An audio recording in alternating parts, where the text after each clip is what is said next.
All right, well, welcome on this beautiful August day. Before we go any further, this community lost a young man who was playing football for the Federal Eagles, a young man named Alan Harris, 16 years old, who was playing football and actually getting ready for the upcoming season. And it was just simply a tragedy for this community. I had the honor of attending his memorial service along with Tammy Campbell and some members of city staff and the school district staff. I would ask that we honor Alan with a moment of silence.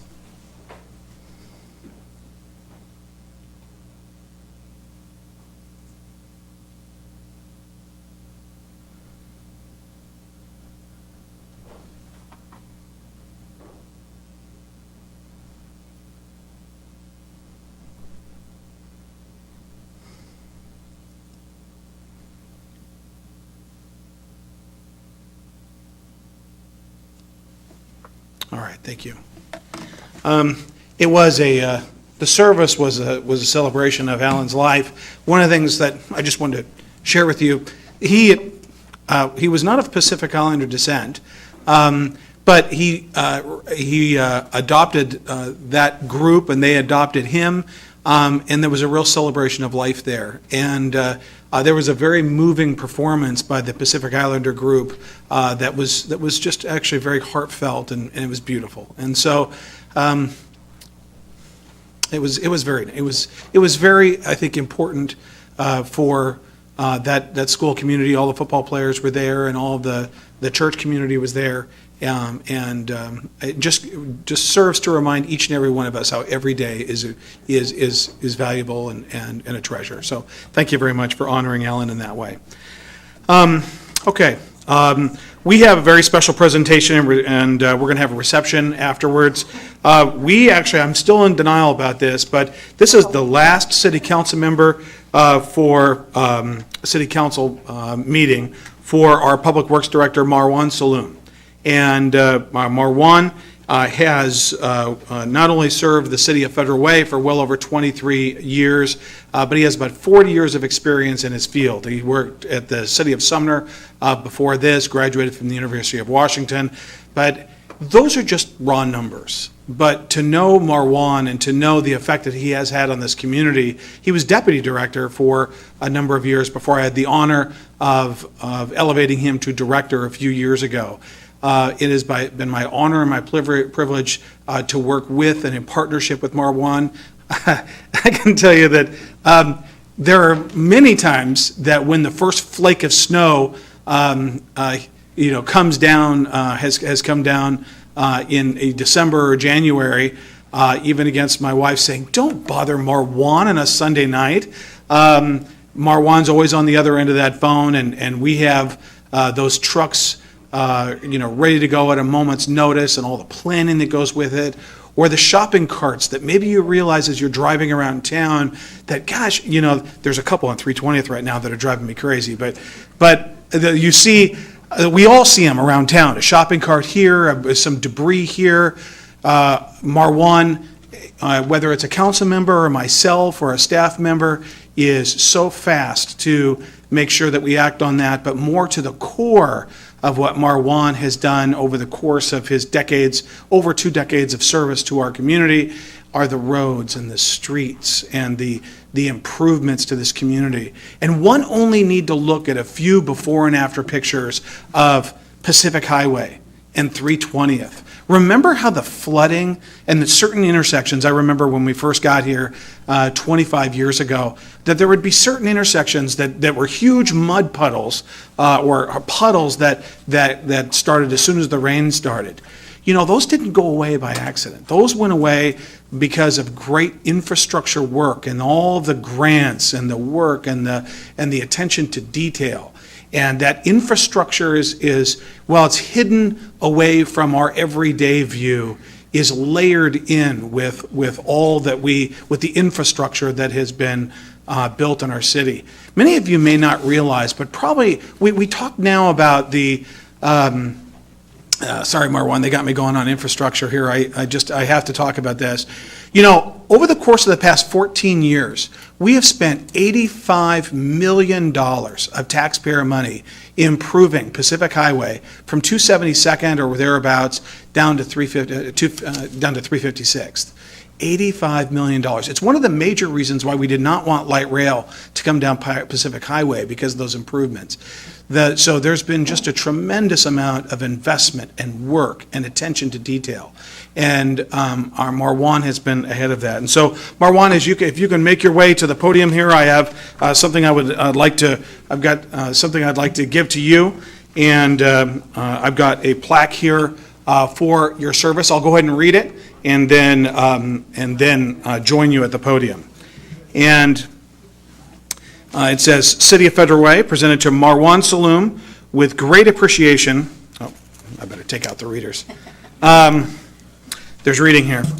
With great appreciation for 23 years of outstanding and dedicated service. Your service to our community and your leadership in the Public Works Department leave an enduring legacy of excellence. Thank you for your many years of service, presented by Mayor Jim Farrell and City Council on today's date, August 14th of 2018. Let's give Marwan a big round of applause.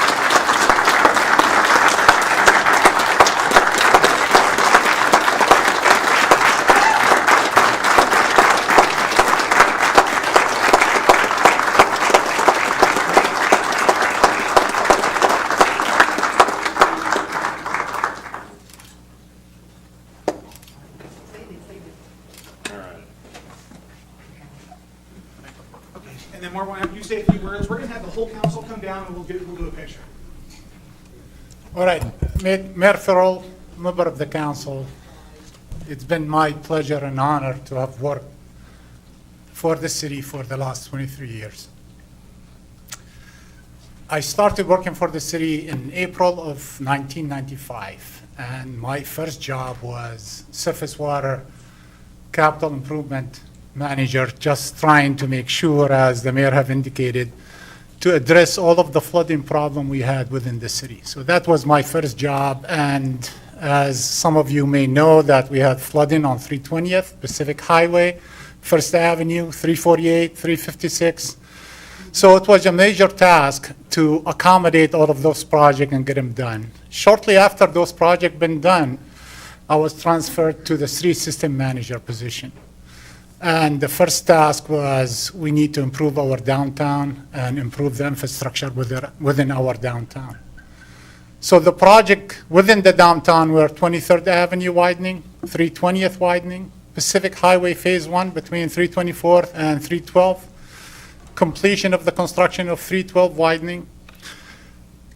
Speaking of all of those projects, in the last 23 years, the City of Federal Way and the Public Works Department have completed $250 million of capital improvement project. The good story is that 60% of that was grant funding, state and federal grant funding. So thank you to the Public Works staff who have mastered the application process for grant funding, and we were able to get all of that money, to get all of that infrastructure completed. I also would like to thank the greater City of Federal Way staff for all of their hard work and dedication.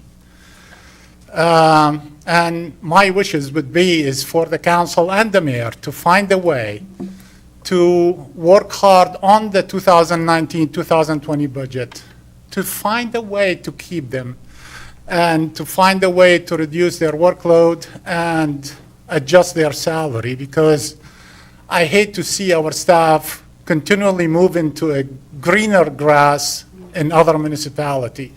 We train them, we get them where we need them, and sadly they just move on to other municipality because we are not able to pay them what they deserve. What I would like to do now is just maybe introduce my family. I have my family, the Saloom family over here. I have my wife of 40 years, Ragda. As a matter of fact, Ragda and I will be celebrating our anniversary, 40th anniversary, and my retirement the last week of August. So that's, thank you for the last beautiful 40 years, Ragda. Wow. And then I have my oldest son, Ziad, and my daughter Zena. And I have my youngest son, Zach, and his wife, Shannon, and his 1-month-old daughter, Roma. As a matter of fact, he's a smart one who got us, or find a way to get us to move to Florida and live with them for this winter at least, by giving us the title of grandparent. So definitely we'll be moving to Florida and trying to enjoy his family and our new granddaughter.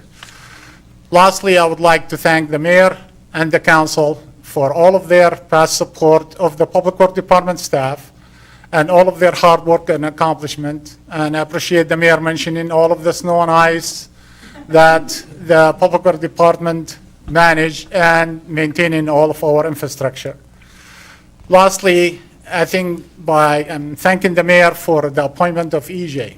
I mean, I think the Public Works Department under the supervision of EJ as a director and Desiree as a deputy director, I think they will be able to take the department to a new horizon. Thank you very much, Mayor. So I'd like to invite the council to come down for a group picture, and Marwan and your family to come and be a part of this picture as well. So, and actually, I think Councilmember Moore wants to say something. Before we do that, I would mention that Deputy Mayor Honda and Councilmember Mark Kopang are going to be appearing telephonically on this meeting. They're both out of the state on pre-scheduled trip plans, but they're going to be part of this business meeting. I think we're going to phone them, we're going to connect them in after this recess? Or are they on right now? Yep. They are on. Okay, and so they're a part of this, and then I wanted to let the public know that Deputy Mayor Honda and Councilmember Kopang are going to be a part of this meeting. With that, Councilmember Martin Moore. Mr. Mayor, it's a bit awkward for me to see you over there from over here, but Marwan, many thanks for all that you've done and for your incredible dedication for well over 20 years. For the city of Federal Way. It's been incredible. I have enjoyed working with you for the last nearly 5 years. And the story that I've shared before in public, that I'll share again is it's our job, along with the mayor, is to produce results. And every time I've reached out to you to work on some sort of constituent issue, you have come through with flying colors. And you've helped myself and the city resolve those issues. And that speaks, and it certainly is a testament to your passion, your dedication, your commitment, and your experience to the city. And so I'm going to sincerely miss you. I think one of the worst parts of being a council member, Mr. Mayor, is just seeing good people go and retire. And I think it's hard because we're blessed. We're blessed to have so many incredible people working for the city of Federal Way, and it's only my wish that citizens know that. And so I'm glad that we acted to, I believe, appoint EJ as the director. I've gotten to know him, and he is a stellar individual, up-and-coming leader. And so I look forward to working with him, and I know that you guys have worked incredibly close, and I'm also looking forward to working with Desiree. I know that I love her presentations. They're just a lot of fun. And so thank you for everything, and I sure hope we'll see you every so often. And just thank you. Thank you, Councilmember Moore. Marwan, I just wanted to thank you because when I first started here, I'm in my third term, so it was quite a while ago that I started here, and I was pretty much a novice. I'd served on the Parks and Recreation Commission, and then I actually ended up chairing that. And I didn't know anything about parks at the time, but I certainly learned from you, and I learned how to appreciate them. And I'll never forget the time we went down and cleared up that lake that had been left to have old tires and all other stuff thrown in. We almost lost a council member, as a matter of fact. He was sinking in the mud, and we had to go save him. But that was such a fun experience, and I learned more about the ecology and the economy and what we really, I learned to appreciate things that I had never appreciated before. So I want to thank you so much for that. Thank you. I also wanted to I agree with everyone's sentiments. I think Marwan's been a very strong asset to the city. And so the three words that come to mind when I think of Marwan is gracious, responsive, and efficient. I think he embodies all three of those characteristics in response to constituent needs, our needs, over the last 8 months getting to know you on land use. And so just really want to thank you for your service. And I'm happy to know that your anniversary date is the same day as my wedding date. So we share that date, so that's pretty cool. Congratulations on the wedding. Thank you, Mayor. Thank you, Marwan, for everything you've done. We met when I was working here as staff, and your wealth of knowledge, I think we're going to miss. Personally, since I've been on the council, you've been responsive, and like you said, I mean, there's no question that is stupid to you. Every question deserves and gets all the attention, and I really appreciate that. So, going to miss you, but thank you so much for everything you've done here. Thank you, Didi. Sir, even though I'm one of the newest council member here and I only getting to know you for the short period of time, but I just want to let you know that the work that you and your staff have done for the city, I can see it and I can feel it. I'm sorry to see you go, but at the same time, I'm very happy for you. Happy retirement. Thank you very much. Okay, with that, let's do it. Mayor? Yes, Mayor please. Carroll, Yes, may I say something? yeah, Deputy Mayor Honda, please. Thank you. Marwan, I have learned so much from you, and it has been my privilege to know you and to get to work with you. Whenever I ask a question, as I often do, you either answered my question or you found someone who could, and I thank you so very much. Thank you for your service. I'm going to miss you and enjoy your granddaughter. I'm sure she's very precious. Thank you very much, Deputy Mayor Honda. Okay, with that, let's do a picture. Come on down, everybody, and it'd be great to have your family involved. And you want to bring that for the picture? Sure. All right.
Is Deputy Mayor Honda there? Can you hear me? Okay, there you are. And then Councilmember Kopang? I am here as well. All right, from Iowa and Wisconsin respectively. So thank you very much for your telephonic presence. And I believe we have everybody else present. We've got a crowded agenda, so let's go ahead and get started. All right, the next, and once again, Marwan, congratulations, and thank you so much for your service. Appreciate it. Okay. All right. Now we've got the Mayor's Quiet and Healthy Skies Task Force report. First, we'll have the staff report from Senior Advisor Yarden Weidenfeld, and then we've got task force members Dave Berger, William Bruff, Chris Hull, and Britt Oleg. Just want to say thank you. And our former chair, John Reesing, who's a part of the START committee, he's present as well. I see you there, John. And I just want to say thank you so much to the task force members and to Yarden. Before we get started and get into this, they put together a 67-page report, and thank goodness they put together an executive summary to make it easy for us. And so with that, we'll go ahead and get started. I want to make sure we could easily discuss this all night. So unfortunately, I think that we need to be very conservative with our time. I do want to say this isn't the only time we're going to deal with this as a council, as a city government, but we'll make sure that this gets back before the council for further follow-up. With that, Yarden, you are on. Thank you, and I just want to make clear that there's a large number of copies of the PowerPoint at the front table with sort of in small print with a space to take notes if people want. And is Bill Bruff here from the task force? No, okay. Just wanted to check. So, like the mayor said, I just really want to also acknowledge the work that volunteer, I mean, I'm paid to do this, but volunteer task force members, the former chair, like the mayor said, John Reesing, Chris Hall, who's himself a flight path designer. I don't think we could have done this without him. David Berger, who's a former city manager in California, who has experienced fighting airports in his professional career in the past. Britt Oleg, an attorney in private practice, and Bill Bruff, who's actually a retired flight deck design engineer as well. So as Mayor said, let's get right to it. So one of the things that we were really looking at is what is causing the increased amount of noise and noise complaints. And one of the big things was the third runway, which opened up on November 20th, 2008. And this slide was actually taken from a report that was provided to Councilmember Kopang and myself at a meeting that we had a couple months ago by Stan Shepard, who's the manager of the noise programs for the airport. I understand there's someone here that works for Mr. Shepard's department. I don't know. Okay, thank you. Yeah, I just wanted to, because person here that I was told was going to be here.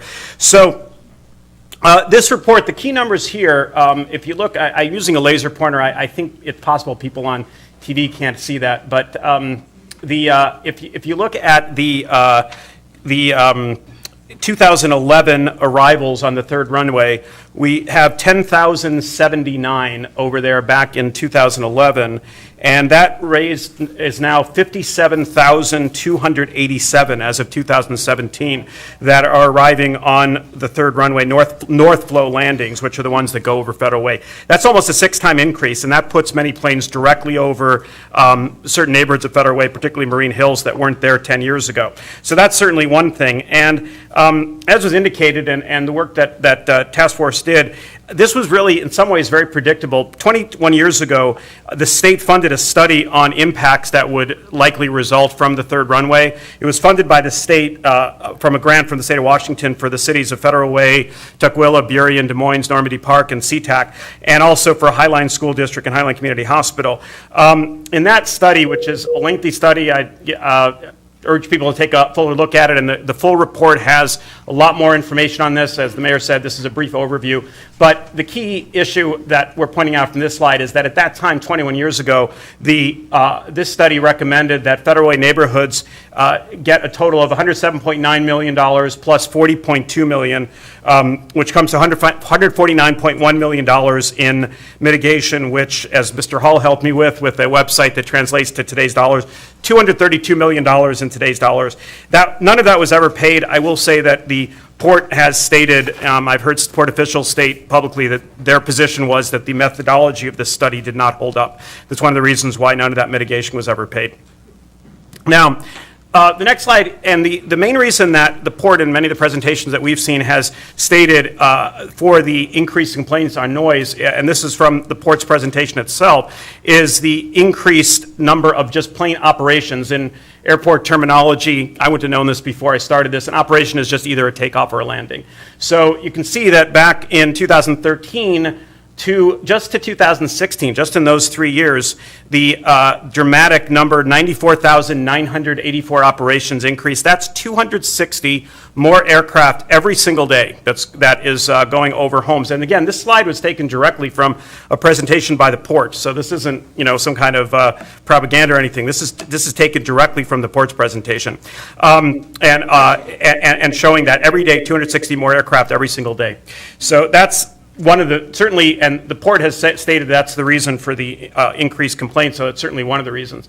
If you look here, the impacted areas, I mean, this map is a little difficult to read. I was talking to Chris about this beforehand, who works with these every day, and he was saying, well, it's second nature to him. For me, not as much. Over here, this landmass here is Vashon Island. Federal Way is like right in here. Is that right, Mr. Hall? Right in this area? Yeah. Nautilus School right over here, and then Federal Way right below over here in this area where the red beam is right here. So you can see that the many of the flight paths going right over Federal Way. And most of, as the port states, that the neighborhoods on the north side of Federal Way that are aligned with the runways are the main ones that are impacted. But you can see from this map that all of Federal Way is impacted to some degree from those white lines, which represent one flight path, either takeoff or landing. And then, as a result, and actually I have to credit Mr. Riesing, the chair, for urging me to actually get this data, but we took some data from the port. We just got a public records request on June 2nd, 17 about just Federal Way noise complaints. So the key thing I was going to point out here is that in zip code 98003, right over here, we went from 2 complaints per month up to more than 7 complaints per month in the period comparing January 14 through the middle of 15, compared with the middle of 15 through the middle of last year. So you can see right there a dramatic increase in the number of noise complaints. The next thing that we looked at in the study was... Actually, Yarden, can you go back one slide and look at the 98023, which is west, everything sort of essentially west of First Avenue, or actually in that general area. Right, and that one is not as dramatic an increase. It went from about a little over 5 per month to about 5.25 per month in that zip code in terms of the number of complaints. Okay. So 9803 was the one where we had the biggest increases. We probably gave up on complaints. Could be. Go ahead. Okay, so we're looking at how, or can this be abated, and what would be the reasons? And so one of the things that that we looked at was the glide slope, the angle of landing.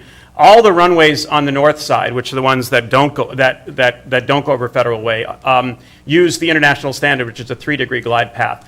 But the approaches to the longest runway, which is 34R, that go over Federal Way, are actually the only ones that are on a lower 2.7-degree glide slope. So it means that aircraft over Federal Way are lower, closer to the home, schools, and businesses, and are no longer in the optimized profile descent. And actually, as was indicated in the report, in addition to being lower, it also means that they may be forced to increase power at the time when they're in the landing. They're more likely they'd have to increase power and therefore emissions to stay on that shallow path. So one of the things that we looked at was at Nautilus School, the difference between a 2.75-degree glide path and a 3-degree glide path, it would be the same difference as if the school was raised from being just 1 floor to being 13 floors high. That would be the equivalent distance.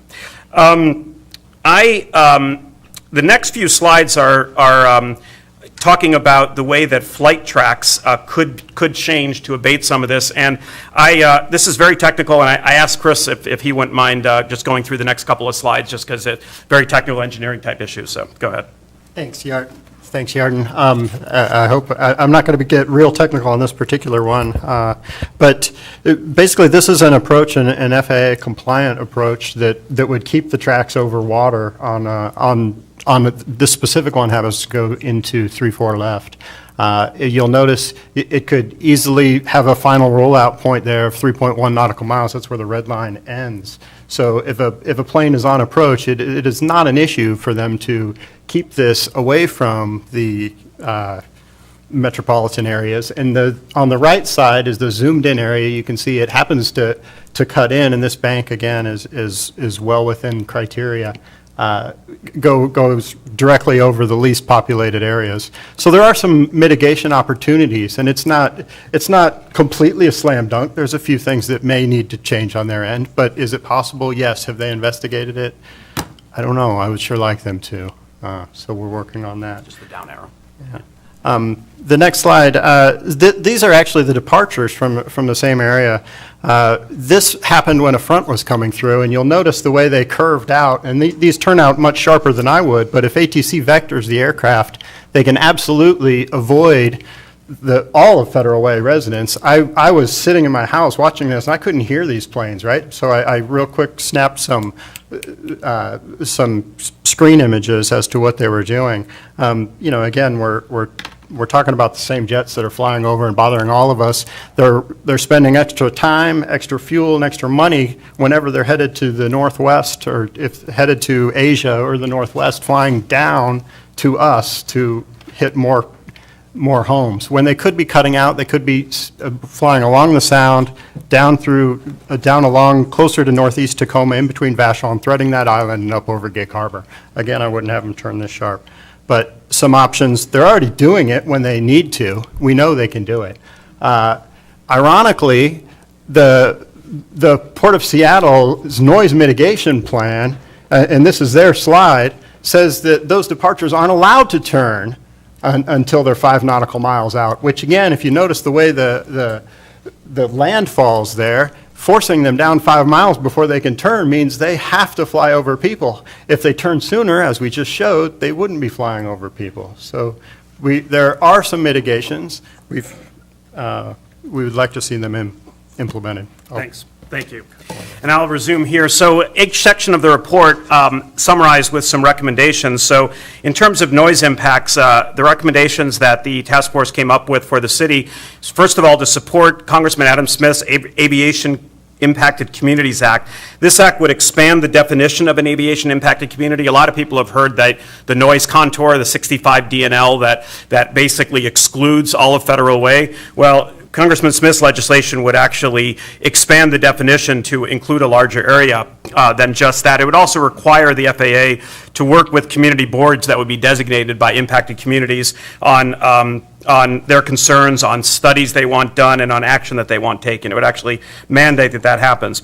So that's one thing. Second, we have lobby to change all glide slopes to at least 3 degrees or higher, and the flight paths, they don't go over populated areas. That's what we just discussed. That would take some lobbying, because that ultimately is up to likely the FAA, actually. And then third, make the case that the third runway should only be used for its original purpose, which was inclement weather. That was what was promised 21 years ago. And finally, and I will state that only 3 of the 20 or so approximate recommendations of the task force involved spending money.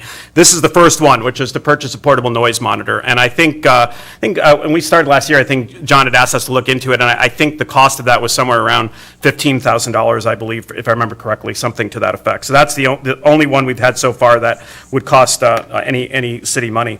For the next one, next section of the report, a lot of people have talked about the problem with cargo flights, particularly late at night between 10 p.m. and 8 and 7 p.m. and 6 a.m. And that's been, Sea-Tac's now the 9th busiest airport in the United States. So, that's part of the issue, and cargo is a big part of it. So what we see here is that the port handled 425,000, approximately 800 metric tons of air cargo in 2017. That itself was over a 16% increase in 1 year. It was the 6th straight year that there was an increase in cargo, and as of just a month or so ago, cargo had risen another 5.1% in 2018.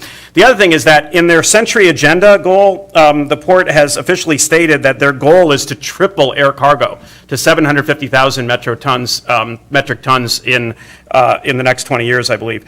And also, the other thing, and this has been pointed out a number of times, that although, and we'll get to whether they could have any authority to limit this, they actually, in addition, and one thing that has disturbed people, is in addition to doing it, they actually market and emphasize that Sea-Tac has 24-hour operation with no curfews. So that's something that's actually marketed to cargo characters. And as we know, and people have talked about in here, Middle-of-the-night cargo flights have led to many complaints. They're articulated in length in the full report. I will say that the airport director, as well as several port commissioners, have publicly spoken that they're trying to get resolution. They know it's a problem as well, and they're trying to work on it.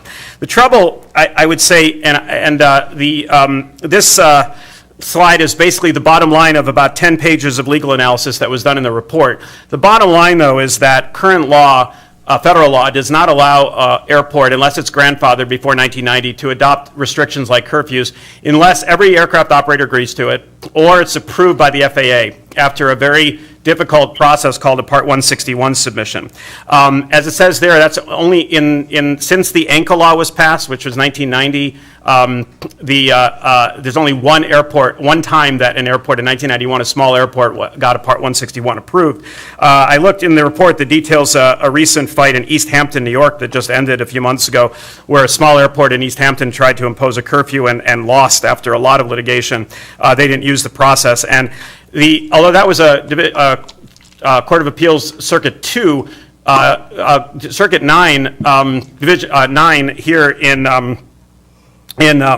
in this Washington State and California, they also had a case that said no airport operator can impose a stage 3, which is the level of noise that aircraft are now, restriction unless the FAA gives its approval. So it does, the law is pretty clear. You have to go through this Part 161 submission, which is a very expensive and time-consuming process. So that's something I know that the port is reluctant to do. So our recommendations in this part are first of all, support for the port's effort and pressure to intensify them to get voluntary compliance, which I know I've heard the airport the port's executive director, the airport director, and several port commissioners saying that they would like to try to do because they understand it's a problem with the community. Pressure on the port to see if some cargo flights could be voluntarily moved to other airports.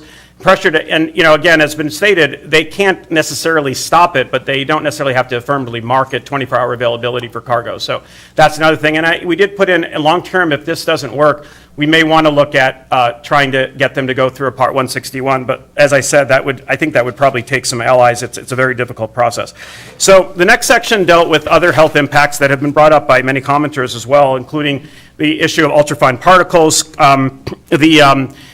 which are very tiny particles. They're 100 nanometers. That's a billionth with a B of a meter. So in diameter, it's kind of an emerging area in the in studies right now. Right now, the University of Washington, we've heard from this a few times. Public Health is doing a study funded by the state with legislation that was co-sponsored by our own rep, Mike Licciati, on the levels of these UFPs in areas impacted by Sea-Tac, to do next December, about a year and a half from now. And I think that our former chair, John Reesing, is actually, is on the advisory committee for that study. I will say that although there's been, just one quick second. So, like I said, that it is an emerging field of study, a lot of increased number of studies these days. However, the UW study is not a study on the health effects of UFPs. It's just looking at the prevalence of them around Sea-Tac Airport. There have been prior studies on health effects of them, but they're mostly limited to roadway traffic studies. But those studies have suggested some association with cardiovascular, respiratory, and possibly cancer. There's only been one study from what we've been presented by the UW people at Highline Forum that was specifically on airport-related UFPs. That was on in LA on asthmatic adults, showing an increase in inflammatory blood markers and a reduction in lung function. But that was the only one study on airport-related UFPs. So that's kind of where we're at now. We definitely want that study to continue. So the recommendation in this section is first of all, support funding needed for the second phase of the UW study, which my understanding is Representative Licciati has stated that he would be sponsoring in the next legislative session. That would be on the health impacts. And support also the efforts. Congressman Smith has been trying to get a bill passed mandating a federal study on health effects. Of course, encourage the Port of Seattle to continue supporting research into that area. And then also ensure scoping on the upcoming airport expansion plan, Sustainable Airport Master Plan. Environmental impact statement includes an examination of ultrafine particles and other emissions, pollution, general health, and quality of life that have been talked about, and the need for those mitigation. So that comes to the final section I'll talk about today. There's one or two other sections in the report that I don't have time to go through, but the final section deals with the Sustainable Airport Master Plan. The port is projecting an increase in annual passengers. We've heard from 46.9 million now, 56 million in 2027. That's a 19.4% increase to 66 million by 2034. That's over a 40% 6% increase in passengers than we have right now. So, you know, as bad as it might be right now, difficult, you know, that's what they're projecting at this point for passenger load. To meet that need, they're proposing constructing a second passenger terminal with 19 gates, taxiway extensions, more air cargo facilities, and about 30 other infrastructure projects. The plan for future operations, their projections in one of their technical memos from this project, they say they're projecting for future operations is probably underestimated, because in the charts where they estimate how many actual operations, again, that's takeoffs or landings, they're saying that 2019 would have 398,910 operations, whereas in fact, as we saw from a previous slide, already in 2016 there was more than that, 412,000. So even with those underestimated projections, they're still projecting 540,400 takeoffs or landings by 2034, which would be a 31.1% increase over 2016. So that's what we're dealing with at this point. The SAMP has to be analyzed under environmental laws, the impact on human health, the environment. The Washington law is SEPA, a lot of people are familiar with that. Federal law is NEPA. The scoping began 2 weeks ago, yesterday, July 30th, and goes till September 28th. They are having a public scoping meeting in Federal Way on the night of September 17th in the community center. The board's holding that. When scoping is done, they'll start drafting the environmental statement. A draft is expected next summer, which will then be another public comment period in the fall of 19.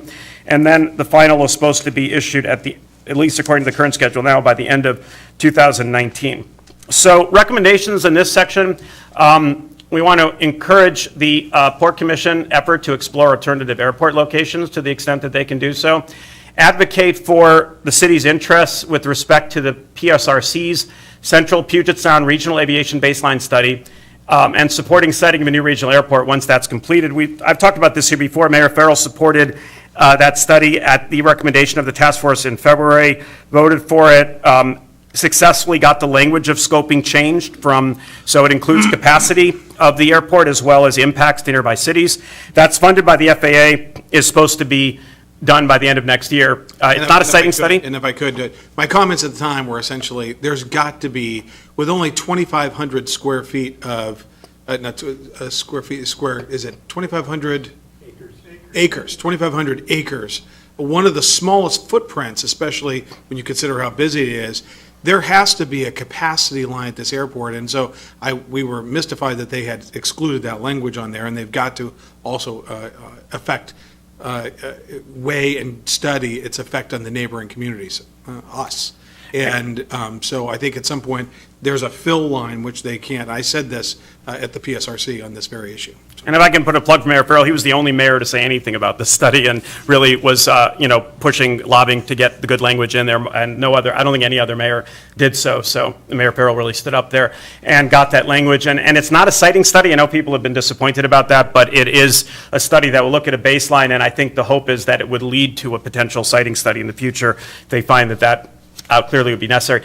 Next, supporting State Rep. Picciotti. He had an aircraft noise abatement bill that did not move last session, but he's planning on reintroducing it. It would increase the area in which the port would be allowed to pay for mitigation from 6 miles to 12 miles, so it would include Federal Way. I will note it still would not necessarily mean they could use federal funds in that area, because that revolves around federal law, but it would at least get rid of the issue with state law. And then finally, and now I said there's 3 recommendations that involve spending funds. This is the second one. Engaging technical and legal expertise needed for analysis of and response to forthcoming SAMP environmental review. We're in scoping right now. I've preliminarily spoken to a potential consultant. She has said that the scoping period is not as critical as next year, which is environmental review. She did come up with a proposal where she could help us with scoping for a very small fee, about $4,000. It would be more next year. Also, the 4 cities of Tukwila, Burien, Des Moines, Burien, Des Moines, Normandy Park, and Sea-Tac have signed an agreement right now. They've outlaid, among the 4 of them, $175,000 initial outlay to jointly hire a consultant. So one option would be to join theirs, or I've looked at one of our own as well. I'll be meeting with some staff about that this week.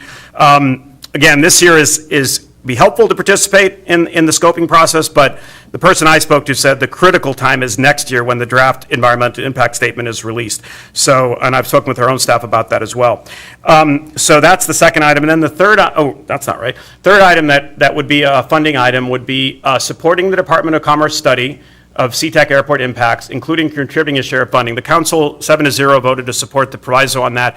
Mayor Farrell is recommending that the city contribute to that study in the amount of $70,000, 35 next year, 35 the year after. I'll be presenting an ILA on that interlocal agreement at the next council meeting, I believe, on that. So that would be that's the three recommendations that involve spending money out of about over 20. And then finally, the task force recommends that the city council form an aviation impacts committee that would deal with city issues. So that ends the basic presentation. I think I was going to call on each task force member that is present to just say brief words about what they're most interested in. I want to start with Britt Line.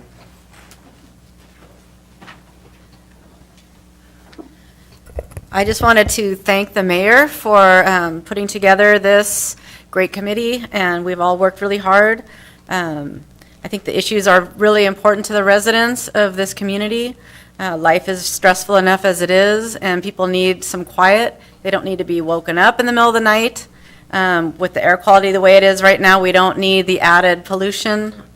I think one of the issues is just the planes are flying a lot lower, and they're flying over the same houses continually every 90 seconds instead of spreading out. So we thank you for taking this issue seriously, and any way that we can help in the future, we'd be more than happy to do so. Thank you, Britt. All right, David Berger. And I just want to, before I forget, say one thing. The full report is Mr. Heather Hemstreet, our communications director, placed at the very front of the city's website. So you just have to go to cityofFederalWay.com, and immediately you can click on the full report.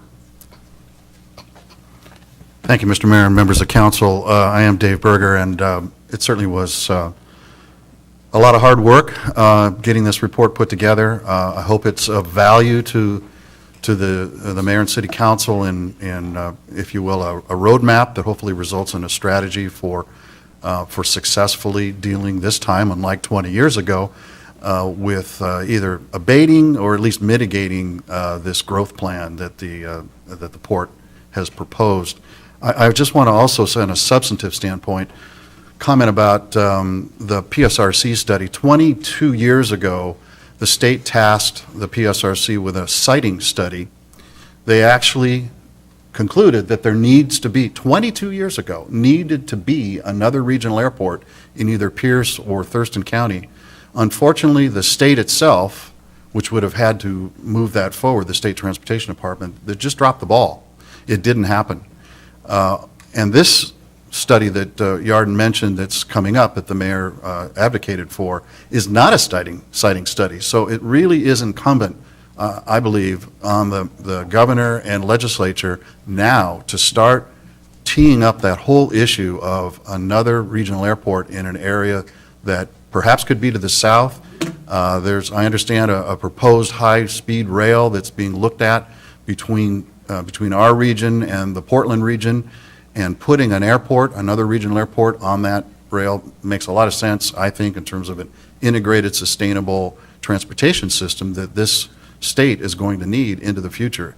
Sea-Tac is already at capacity, if not near it, and the notion of trying to squeeze another 400,000, is it 200,000? 200,000 flights a year into that airport, as the mayor said, at only 2,500 acres is ludicrous, truly ludicrous. So thank you again for considering this report. Well, Dave, thank you very much for lending your experience as a former city manager, and you also served this community with distinction with the Blue Ribbon Panel for the Performing Arts and Event Center. So thank you very much. All right, and now Chris Hall. Thank you, Mr. Mayor, for letting me be on that. I certainly appreciate it all the time. And to the council members, I would just urge you to, recognize what everybody is enduring that is under it. We're looking at the fact that today we have 1,100 flights or 1,100 operations going over us every day. We have the SAMP looking at bringing close to another 500 over us is what they're projecting. And we look at Everett somehow magically getting Payne Field's 24 flights per day to be ceased, and oh, we have to time out on that. We can't have 24 up here. I think there's an imbalance, and I recognize that the port's focus on, hey, this is an economic activity. We have to do this because the Puget Sound region demands it, but all of the burden is shared by a very few. And it seems like, well, according to the study in 1997, that 95% of the users of that airport are from elsewhere and from outside the impacted cities, pardon me. So I would urge you to continue supporting those things. Thanks for the time. Thank you very much. I do want to say some of the glaring statistics is a 6-time increase in the third, what's referred to as the third runway. That is a 600% increase. And then the other statistic was 200 flights a day just in 4 years. And I think, one only need to take a look at where this is headed. It's very, very concerning for our community. I think the last point is probably the most, you could see that there are a number of things that we're going to be doing. We're going to be, my recommendation, we're going to get this in front of the council for affirmation in regard to making sure we've got noise monitors, making sure that we're engaged on these studies. But it's that last point to make sure that we don't just do a one and done on this study and put it on a shelf and just let it start collecting dust.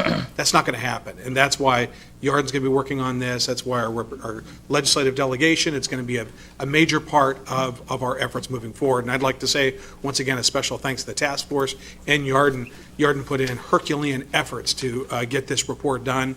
And we did it right. And I think there was some discussion about getting it done a little bit earlier, but it literally took the time to get this 67-page report done to where it was something of value. It's something we can use. So, Council, any questions on any of this? Yeah, right here. Councilmember Johnson, then Councilmember Moore. Thank you, Mr. Mayor. Yarden, thank you for your presentation. I just had a quick comment. I remember I think it was a month back when the Port Commissioner came and presented, he talked about some of those meetings for feedback from the community. And so I think a lot of them were focused on the east side. Do you have any idea when those dates will be for our community? I'm sorry, a lot of them focused on what? I didn't hear. The east side of the Oh, okay. So the port is holding, and actually, the person here at the port would probably know better, but the port is holding several public community scoping. They're holding an agency scoping meeting, which is for city governments, which is at Sea-Tac. I think it's the first week of September, I think, something like that. And then there's a public scoping meeting in the Federal Way Community Center, which is right around the corner from here, September 17th, 5:30 to 8:30 p.m. Is that right? I just want to make sure I got that right. I believe that's the right date. It's September 17th, and then there's several at other communities as well. There's going to be one in Burien, I believe. I really only kind of marked down the one in Federal Way. Yeah, 17th at 5:30 p.m. to 8:30 p.m. in the Federal Way Community Center for public scoping of this State of Airport Master Plan. So. Okay, Councilmember Moore. Thank you. In fact, I would encourage for Tyler to put that out on our Facebook page and certainly our website, if that's possible, in case people want to review that for dates and whatnot. Yarden, if I understand this correctly, this actually used to be a longer document, now it's gotten shorter, is that right? With this policy? Well, yeah. Were you talking about the PowerPoint or The original. The 67-page report? Yes, was no, that that's the full report. Okay, that's the full report, okay. There's a lot of reports that you come up with, and sometimes they're very long, and they're wonderful to read. So so thank you for your report, of course. And I want to say that yeah. Large parts of it were completed by Mr. Hall and Mr. Berger and others, so I just want to make sure that's clear as well. Yeah, and I'll go ahead and echo that. I know that right about, I think September, October, I met with a small group to talk about this issue at Mr. Berger's house. And so I appreciated your time and efforts on that. It's certainly something I've not forgotten.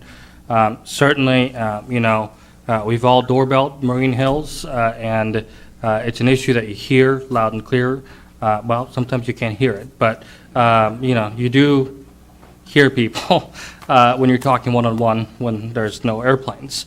And so it's an issue that is certainly is important to me as well. And so I'm going to continue to be dedicated to this and do whatever I can to make sure that we're continuously moving forward. I will say that having heard this issue for a long time, I am fairly pleased with how far we've come with this. Me too. And I think we've never gone this far as long as this issue's been around, if I'm not mistaken.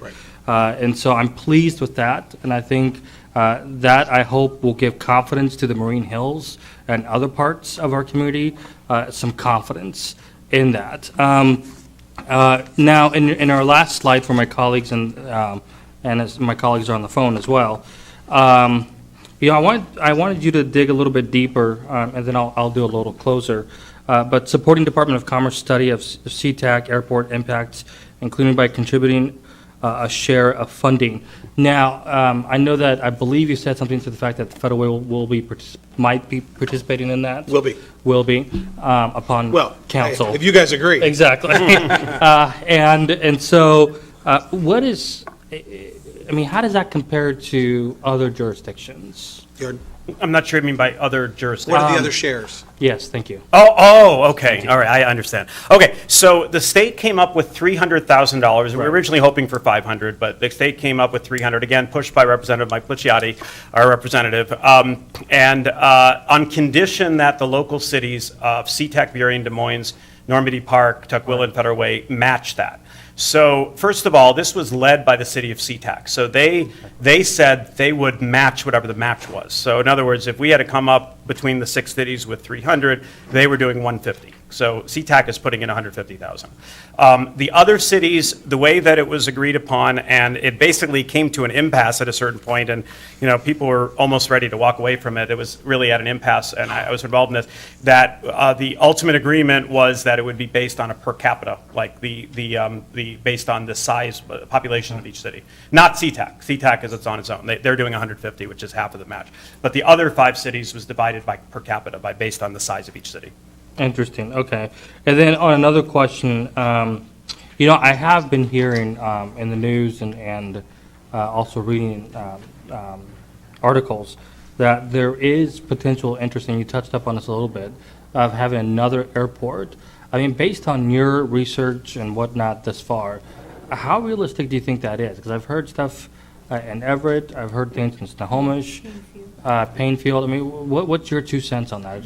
I think from what we've sort of presented and what Chris Hall said and Dave Berger and so on, I think it's probably necessary. I mean, it's what I think we've come to that conclusion. I think probably necessary. So it's got to be made to happen. I mean, how realistic it is how much political will there is really. As David Berger said, I mean, 21 years ago, the Puget Sound Regional Council study said that you needed a second regional airport then, and it wasn't done. So the question is, at this point, is there a political will? And I think the PSRC study will likely, we would think, and I think a lot of activists supported that study because they felt maybe it shows the FAA is finally realizing that there needs to be a new regional airport.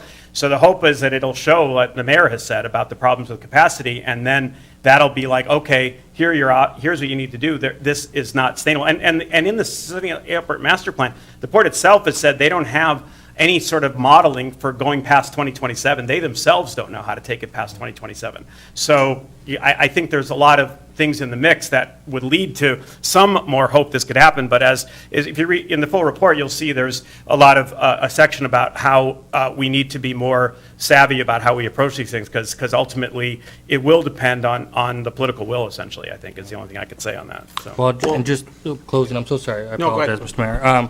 Just in closing, like I said, thank you for that information. I find that interesting. And I think you're right. I think it's the more power we have and the more leverage we have, I think something can happen, and I'm optimistic that something can happen so long as we keep pressure on the federal government as well. So thank you for all that you've done. I will say this, a couple weeks ago, Mr. Mayor, actually, as you recall, I went to Arizona and I came back and I was thoroughly amazed at how low we were to the houses, and it's just like you can almost see people walking down, on the streets, and I just thought, I just kind of caught my attention. So this is an issue that we need to continuously put high pressures on our port commissioners, especially the one that was in Federal Way several months ago. I know he's brand new, so I don't recall his name. Ryan Hawkins. Thank you. And with our federal government and with our state legislature and with everybody else. Thank you. Thank you. Councilmember Duclos? Just another comment, since I'm one of those people who live in the glide path and hear them when they come in at 2 o'clock in the morning. and all through the summer especially, it's terribly loud. It also devalues our property. Yeah. And that's something that we need to be reimbursed for if this continues. That was something talked about in the 97 study. Again, I was only limited how much time I could put here, but that's in the full report is the economic devaluation. I think it needs, everybody that lives over in that area, their houses are devalued while everybody else's are going up. And so I think we need to compensate, the port needs to compensate people for this. That was in the 97 recommendation study, Well, and let's- we talked about that in the report. It really is threefold. It is for individuals whose houses are, whose homes, not houses, homes, are affected, by this noise. Then you've got the economic impact on people who put, the bulk of their savings and their life's work into their homes. Then you've got the health impacts. And the health impacts that are concurrent with noise and all kinds of studies there, but then you've got the particulates. I think, part of the reason why this is multi-layered, it's like a three-dimensional game of chess. You've got the federal, you've got the port, you've got the state legislative aspect, and one of the things you all remember that in this very room in November, as some of the folks that are here today were there, we had a televised meeting on this issue in November of 2015. And one of the things I did not want to do is just flail at the machinery of the FAA and the airport without any true game plan. And one of the reasons why we wanted to get good people that had expertise on this is to help us start to navigate our way through a true path of effect on this issue.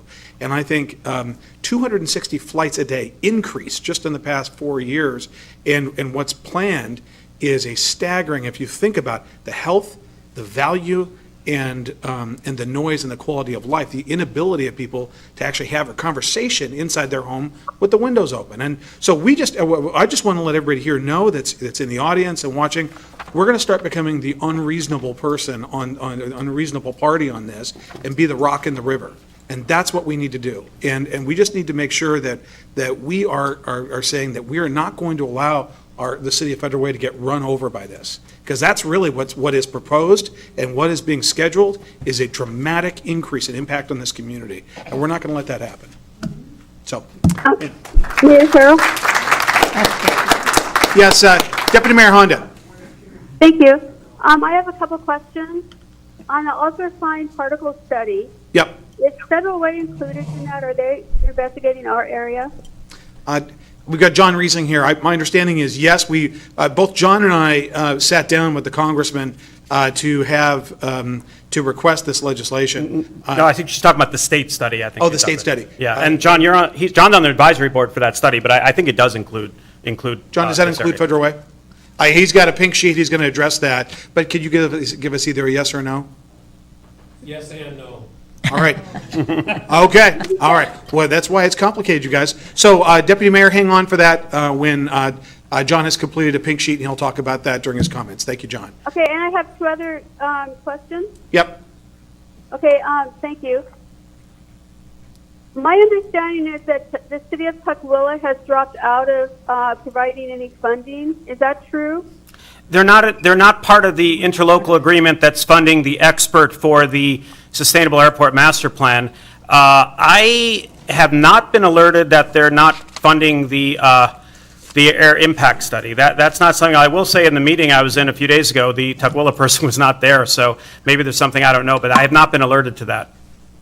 Okay, and then my last statement is I'd like to thank all of the community members who worked so hard on this, and thank staff who worked hard on this report. But we're not talking just about one neighborhood. We often hear Marine Hills over and over and over, and this impacts many, many neighborhoods in the city of Federal Way, and we will work our hardest to make sure that every neighborhood gets some kind of relief from this. Correct. And I think we need to make sure that we let the public know that. Good point. Thank you. Any other questions? No, thank you very much. All right, thank you. All right, Councilmember Asafa Dawson. Thank you. Thank you for the presentation, and thank you for the work that you guys have put into it.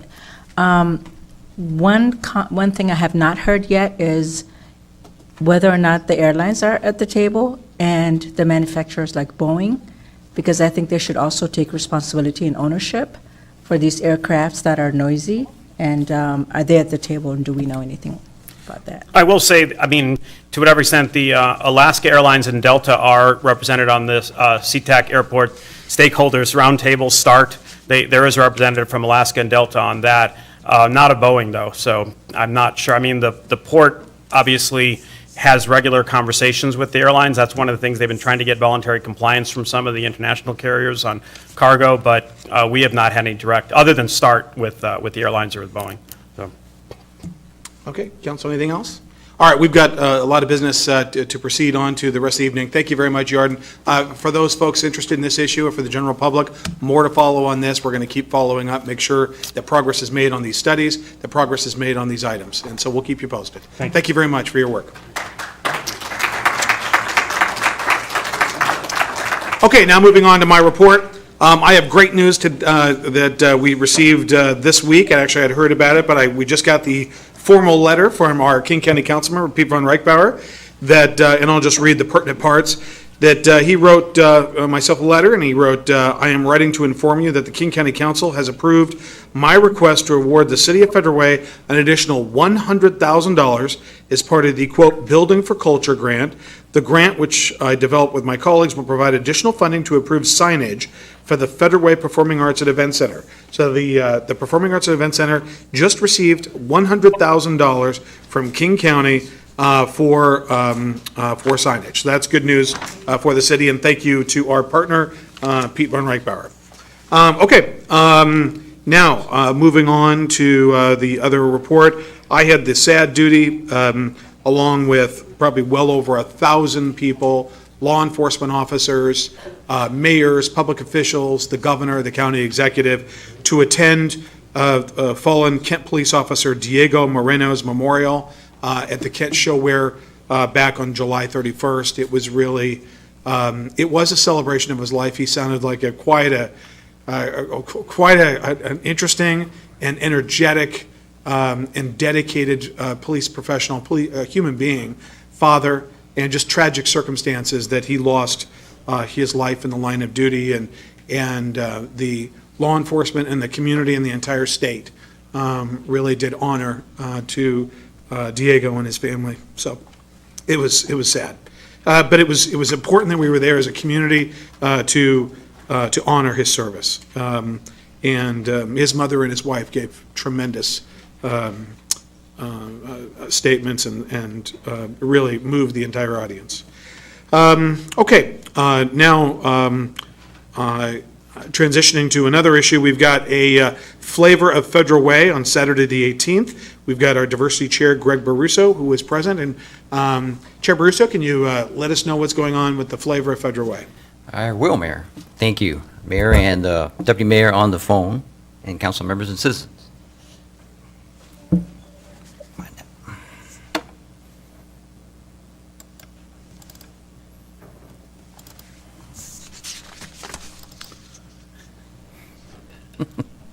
I made sure that worked, sorry. I'm here to report on our first annual, invite the public here and everyone here to our first Flavor Federal Way. August 18th, Town Square Park, this Saturday from 11 to 5. It's done by brought to you by Diversity Commission in partnership with Fancy Leadership and, of course, the City of Federal Way. The Flavor Federal Way is not only just a food festival that some people might think. You see the four on there, food, music, art, dance, but there's more to it. It's a multicultural festival. It's a celebration of our cultures and our community and just our city itself. If you look around at the community and the faces, they're all different. How do we understand that? One of the things we're trying to do is this event right here. We've worked hard, our committee and our subcommittees on the commission, we worked hard to get sponsorships I talked about last time. If you take a look at our gold sponsorships, we have H-Mart, the Alavar Immigration Law, and of course Grace Church. We followed down with our silver and bronze and in-kind sponsors. In-kind sponsored Federal Way Mirror. If you look at what they've done for us for advertising and pictures, and they've done everything that we've asked them to do. Every week there's something in there. about that. Talking Rain, they've agreed to donate about 2,400 bottles of water for the event. It's going to be warm that day on Saturday, I would hope, and get rid of some of this haze. But we got that donated for them. Lloyd's Enterprises, our former Diversity Commission member, Chris Brown, who always helps out with the MLK event, has agreed again to help us out with a lot of pickups and drop-offs, a lot of things we have to pick up. The water is in Preston, Washington, so I've got to go get that. And that'll be on Friday. Walmart is donating the ice for the water. I had to get something to keep it cold, so we did that. We're proud to say that we have over 60 vendors, and about 65, 67 when you count the food vendors. If you go down the list, they have H Mart, KCD's Barbecue, Tamu Foods. They specialize in samosas. If you haven't had a samosa, it's kind of like a rolled triangular pastry. It's filled with things like spiced potatoes, onions, and peas, and lentils. So I haven't had dinner yet, so I'm getting a little hungry here. But Lumpia World, of course. Lumpia is Filipino. And so the Lumpia World will be there. East India Grill. We all know about East India Grill. El Harachi Local, of course. That's the traditional flavors of Mexico. And then Nisha's Ice Cream. Some of the vendors that will be there be El Centro de la Raza, Nisi's Ancestral Art, which is Native American, Federal Way Korean American Association, of course, the Multi-Service Center, Soko Culture, which is the South County Cultural Coalition. They promote and preserve culture in any city south of Seattle. Seymour Community Health Centers, of course, and Bloodworks Northwest Bloodmobile will be there. As we all know, there's shortage in blood, and they asked about being there, so the Bloodmobile will be there just like Red, White, and Blues Festival. So some of the groups that are performing today, like I said, it's more than just food. It's a music, dance, Dance at Petra Emanuel. It's actually done by our folks that are doing the food truck. The PI Club Federal Way High School will be there. The Flor de Luna Latin Rock Group, big group. The Cheyenne Sela, he's a gentleman fusion of rock, hip-hop, and soul, inspired by local artists such as Ray Charles, Jimi Hendrix, and Kurt Cobain. Happy Dance Studio, Chinese dance. The Todd Beaver High School dance team. Nami Kamar, which is West African dance. The African Boys. Fresh Air. Fresh Air, that gentleman was raised in Maryland, did a lot in the East Coast, now lives in Washington. He does also hip-hop and his outlet and platform, but he also does an emphasis on using the teachings of Jesus Christ. And then, of course, the Thomas Jefferson High School drumline will start off today, performance, and then Mayor Farrell, you'll be speaking right after that. Yep. Thank you. So again, Saturday, August 18th, 11 to 5. It's going to be a great event. Again, it's our first annual. It's free, so please have everyone come attend. If you're not there all day, it's okay. We're going to have performers for the full day. They have the schedule up, and we put a lot of work into it. And I thank city staff like Jerry Lynn back there and Jessica Cox for fancy leadership and working really hard on it. But our commission alone has been doing a lot of work, and I think you're going to see that the work that's put in will be Saturday. Great. All right, Greg, thank you very much. We'll see you on Saturday. Thank you. 11 a.m. I'll be there. Okay, we've got another movie in the park coming up, not this Saturday, but the following Saturday. Steve Eichert, our Deputy Parks Director, can you give us just a brief rundown? Good evening, Mayor Farrell, Deputy Mayor Honda, and Council. So, as you mentioned, following weekend, August 25th at 8:30 p.m. in Town Square Park also will be a movie in a park. This movie that we'll be showing, sponsored by the Parks and Recreation Division, is called Wonder. It's based on a New York Times bestseller, and it tells an inspiring and heartwarming story of August Pullman, a boy with facial differences, who entered the 5th grade for the first time in a mainstream elementary school. And it's a great movie that you and your family will enjoy. So we're inviting you to come out on a warm summer evening in the park and build lasting memories. Like the Flavor event, this is an activity more about coming together as a community with family and friends, and we just encourage everybody to come out August 25th at 8:30 p.m. Thank you. All right, thank you very much. And free popcorn and free popcorn, free movie. Huge screen, so Thank you very much. We'll see you there. It starts at 8:30. All right, a National Night Out recap. Police Chief Andy Wong.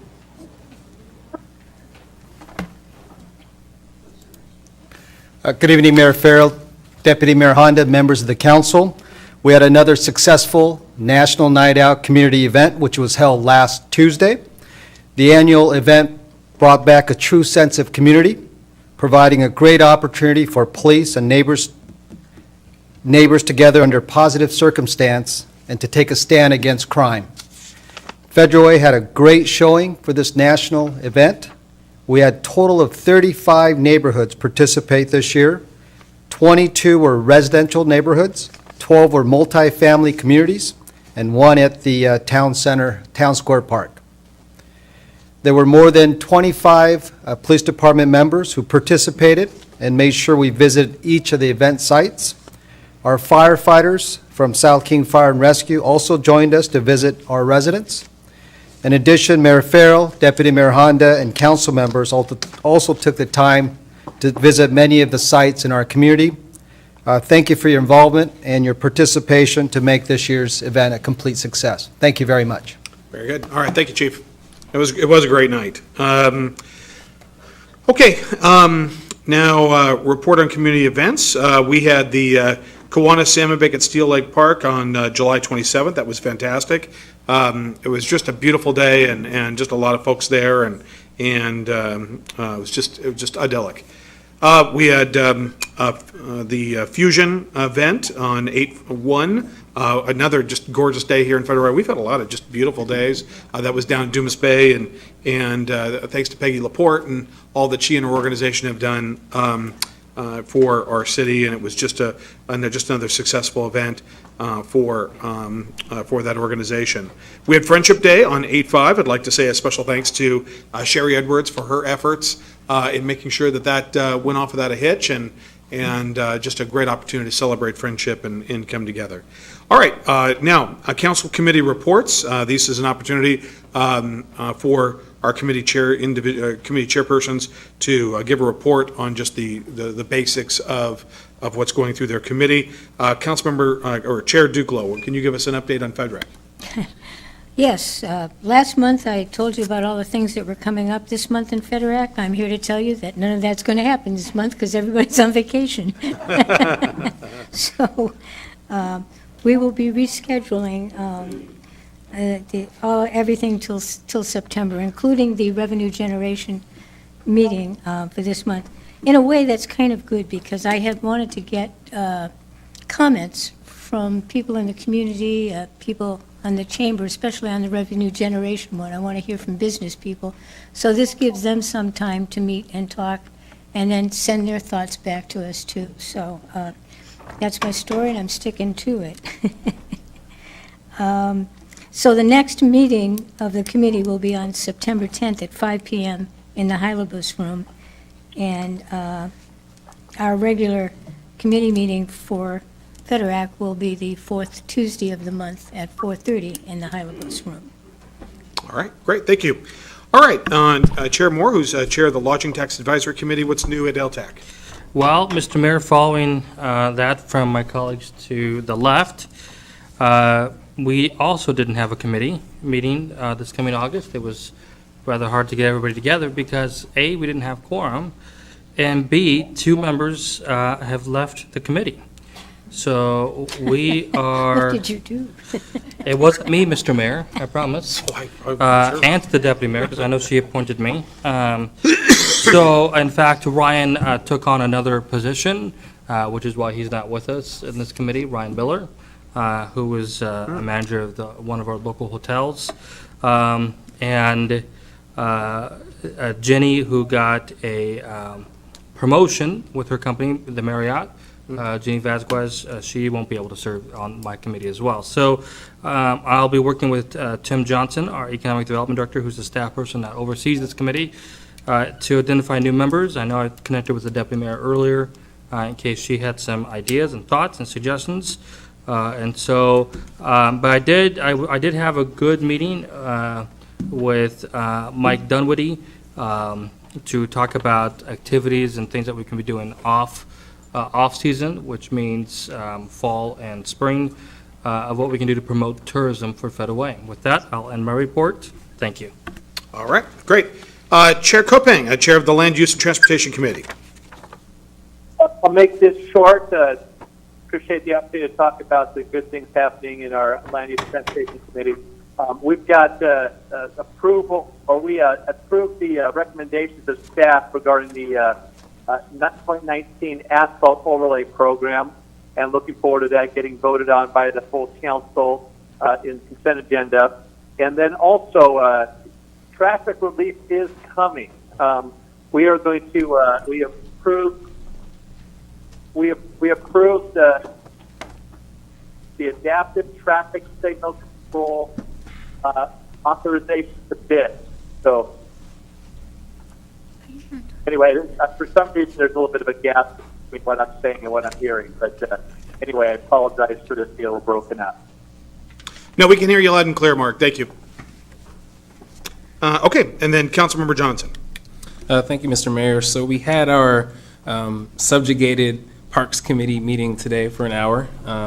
And so we talked about a recent $130,000 grant from the county for the Federal Way Community Center for senior outreach programs and building improvements. So that will be forwarded to the September 4th meeting to be voted on by council. So we also talked about, we had an update from the homelessness task force. So Yarden's been a busy man today. Thank you for that, Yarden. And we talked about the 4 subgroups for the task force. So they are state of homelessness and Federal Way, needs-based assessment, effects of homelessness in our community, and other services such as multi-tiered outreach, prevention, and intervention strategies. So for the community to know, our task force has been kind of broken down into those 4 subgroups for folks to really dig deep into the work. And so really appreciate the update, and then also the private citizens that are on the task force giving their time and energy and support towards that cause. So one thing we did discuss today was hoping to get a final report prior to our budget decisions in November. So I know Yarden will be talking to you, Mr. Mayor, about that, but hoping we can get that final report so we can make a informed decision on the budget. And with that, I think that's pretty much it. Thank you, Chair Johnson, and thank you for your work as Chair of the Parks and Public Safety Committee.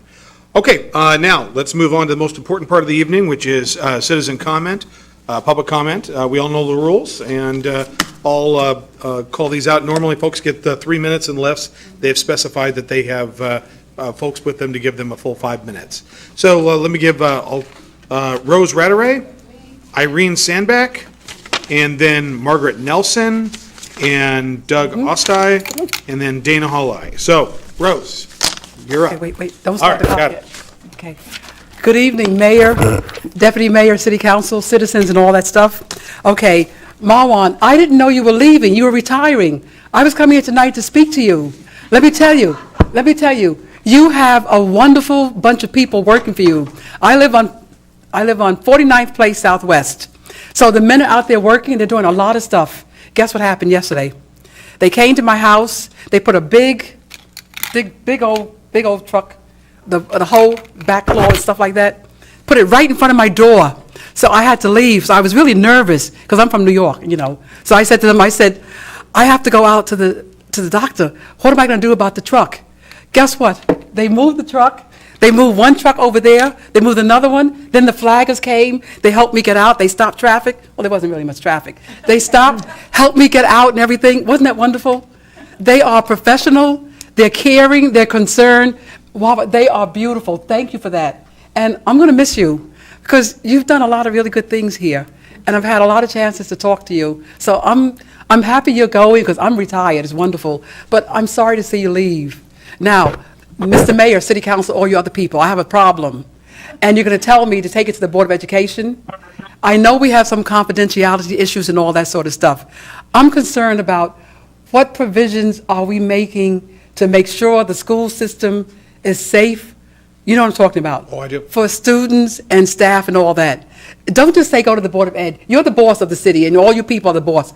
We need to be proactive. We need to make sure we have things in place. So, Mr. Mayor, and city council people, are you working on those issues?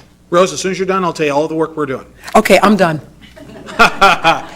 Okay, hold on. So I just want everybody to know, Ray Gross, our emergency manager, who is in the event of, in case we need to activate the Greater Federal Way Emergency Operations Center, the GFW EOC,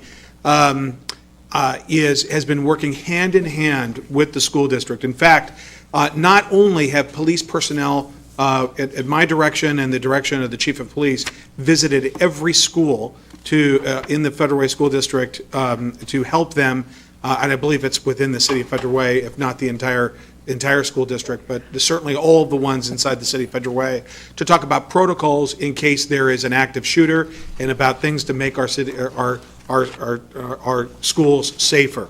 We're working hand in glove with the school district. I've spoken with Tammy Campbell, Dr. Campbell, well over 10 times on this issue. We actually have a regional meeting, or a meeting of the Greater Federal Way Emergency Operations Center that we actually, in the Patrick Marr room in this very building, talked about that issue. They actually, and now we're going with the special schools, for each school, there's going to be a protocol in place. I want to just say that I talked to Dr. Campbell about this. She called me on my cell phone last week because she wanted to say that Ray Gross had been particularly helpful in the hiring of a new security person for the school district, and it was highlighting all of the steps that they were taking. And I told her that, as not just as mayor, but as a parent of a child in the Federal Way schools, I told her thank you for all those efforts. So we're working hand in glove with the school district, daily, to ensure that if anything happens in one of those schools, that we are ready to go. And this, I just have to tell you, Tammy Campbell works on this day and night. And she's all over this, but so are we. And so I think I would just say that you're absolutely right. It's not just the school district, it's us. And if anything happens, it's our police officers are going to respond, and they're going to get there and do everything we can. But the most important thing is that there are protocols in place where people know what to do. And that's really what Dr. Campbell, I should say, what Dr. Campbell wanted to do is make sure that every school had a very, very simple, understandable thing. What if the principal's not there? What if and making sure that there is redundancy and crossover and that kind of thing. And so Ray Gross and our police department and the school district are working hand in hand. Thank you, Mr. Mayor. You're welcome. Thank you. Okay, Irene. Okay, I'm here on behalf of my neighborhood. I live on 6th Avenue Southwest, and we've had traffic problems for 30 years. Okay, so I've been here in Federal Way since 1990, and I tried to get speed bumps on our road when my son was 6 years old. Okay, he's 32 now. And I did go to the city. I believe the traffic engineer, his name was Mr. Sahid, and we passed all that was necessary then. And he told me to call the fire department. And he said the fire department didn't want speed bumps on our road, but our neighborhoods have become very complex. They've been subdivided. We have so much more traffic. And then the street next to us got speed bumps, but we are a major thoroughfare to the back neighborhoods. And we have people going 80 miles an hour down our road. I seem to live on the smallest part of the road because the city widened that road, or King County widened it. But the most important thing is I'm trying to protect our new neighborhood with all the new children, because we have children now. It used to be an old neighborhood. And I want to protect all those people. We have a school bus, and I'd like to thank Eric Preston for all his help doing all the studies that were necessary.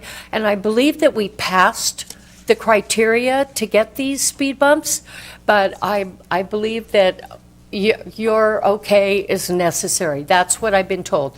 He's done most of all the footwork. They've put out the graphics, and I think we passed, but I would just love this to happen in my neighborhood because I couldn't do it for my own son, but I'd like to do it for all the new children that live in our neighborhood, because we live right across the street from a bus stop, and nobody seems to care. All the people that live behind us, they just think this is the thoroughfare to their lifestyle. And so I would really appreciate it if you could help us and get this done. And I'd really like to thank Eric Preston and all his engineers, if, you know. Thank you. Thank you, Irene. Actually, I just drove through your neighborhood and just drove through that street today. I wanted to take a look at it. Marwan, would you give an update? Yes, Mayor, this particular item went to the LUTC committee, and it was approved by the committee, and it's before you under consent agenda for approval. So as soon as the council approve it, we'll go ahead and proceed with the construction of those speed humps. All right, perfect timing, Irene. Thank you very much for coming. Margaret Nelson. How do you do? Good evening, council and Mr. Mayor. I read the entire Quiet Skies report, every single page, and if people are interested in reading it, they can even go to the library and run it off for free as part of their King County Library card. I thought it was an excellent report in every way because it gives some alternatives to problems that we've got that are well thought out and are possible to complete. So because of that, I would like to encourage the council to look at this as a long game. I'm thrilled to hear that you're not just going to do this and then say, okay, now we're going to move on to this. Because this is a war between us and the Port of Seattle. They don't recognize that we exist. And we need to protect our health, our safety, and even our economy here by having some kind of mitigations, particularly in the health department. I'd also like to tell you that I was very disappointed that the Port of Seattle has got this opportunity to put in input on the environmental scoping that started July 30th and will end September 28th. And as of last week, they didn't have a website on their website where people could go to fill out the little form.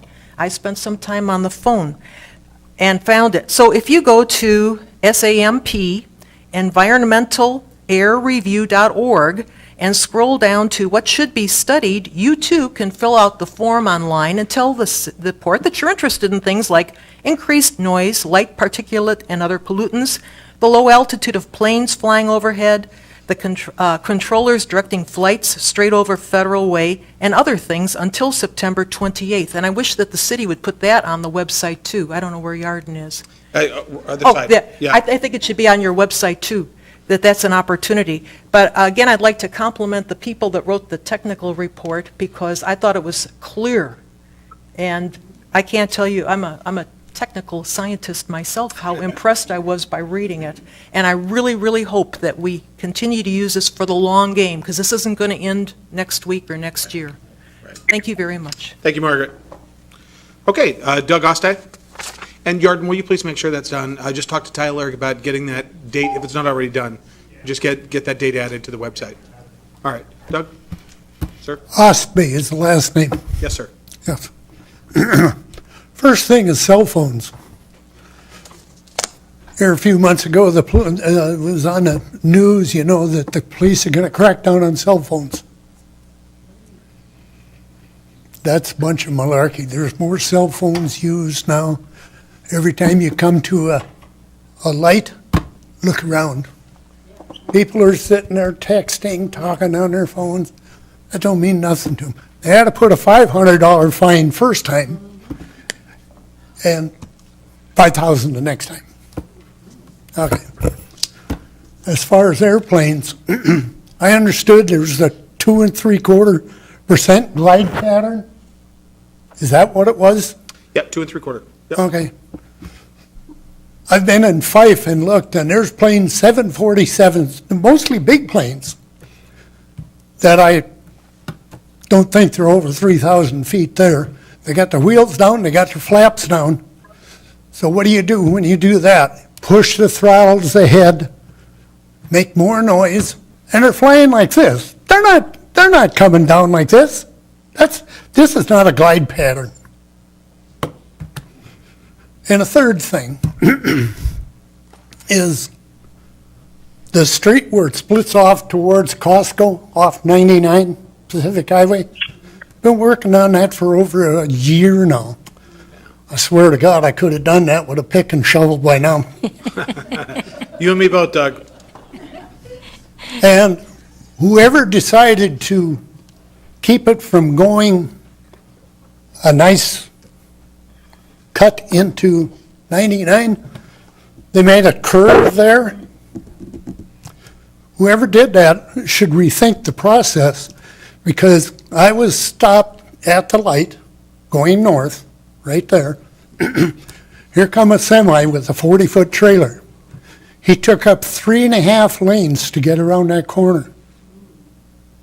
Something is wrong with the thinking on that. That should have been left the way it was. Yeah. Okay, It's a bad, that's it. All right, thank you, Doug. it's a bad turn. Yeah.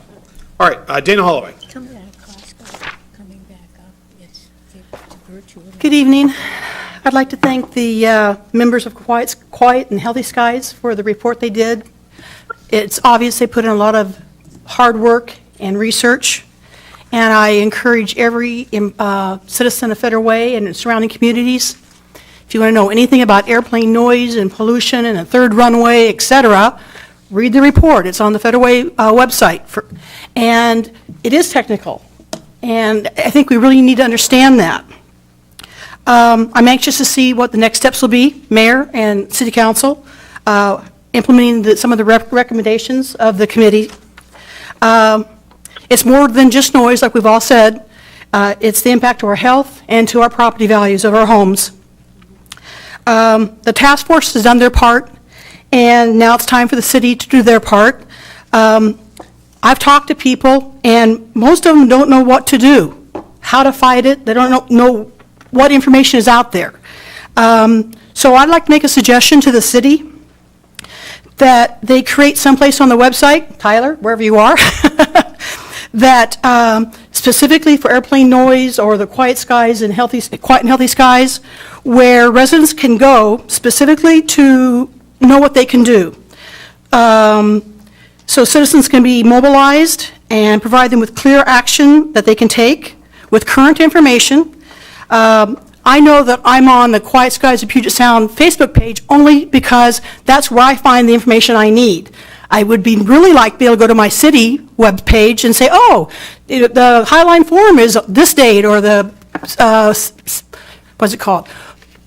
Port of Seattle Commissioners Meeting is that day. And I have to look at a bunch of different sources to find that. If I could go to one source and it was on our website, that would be wonderful.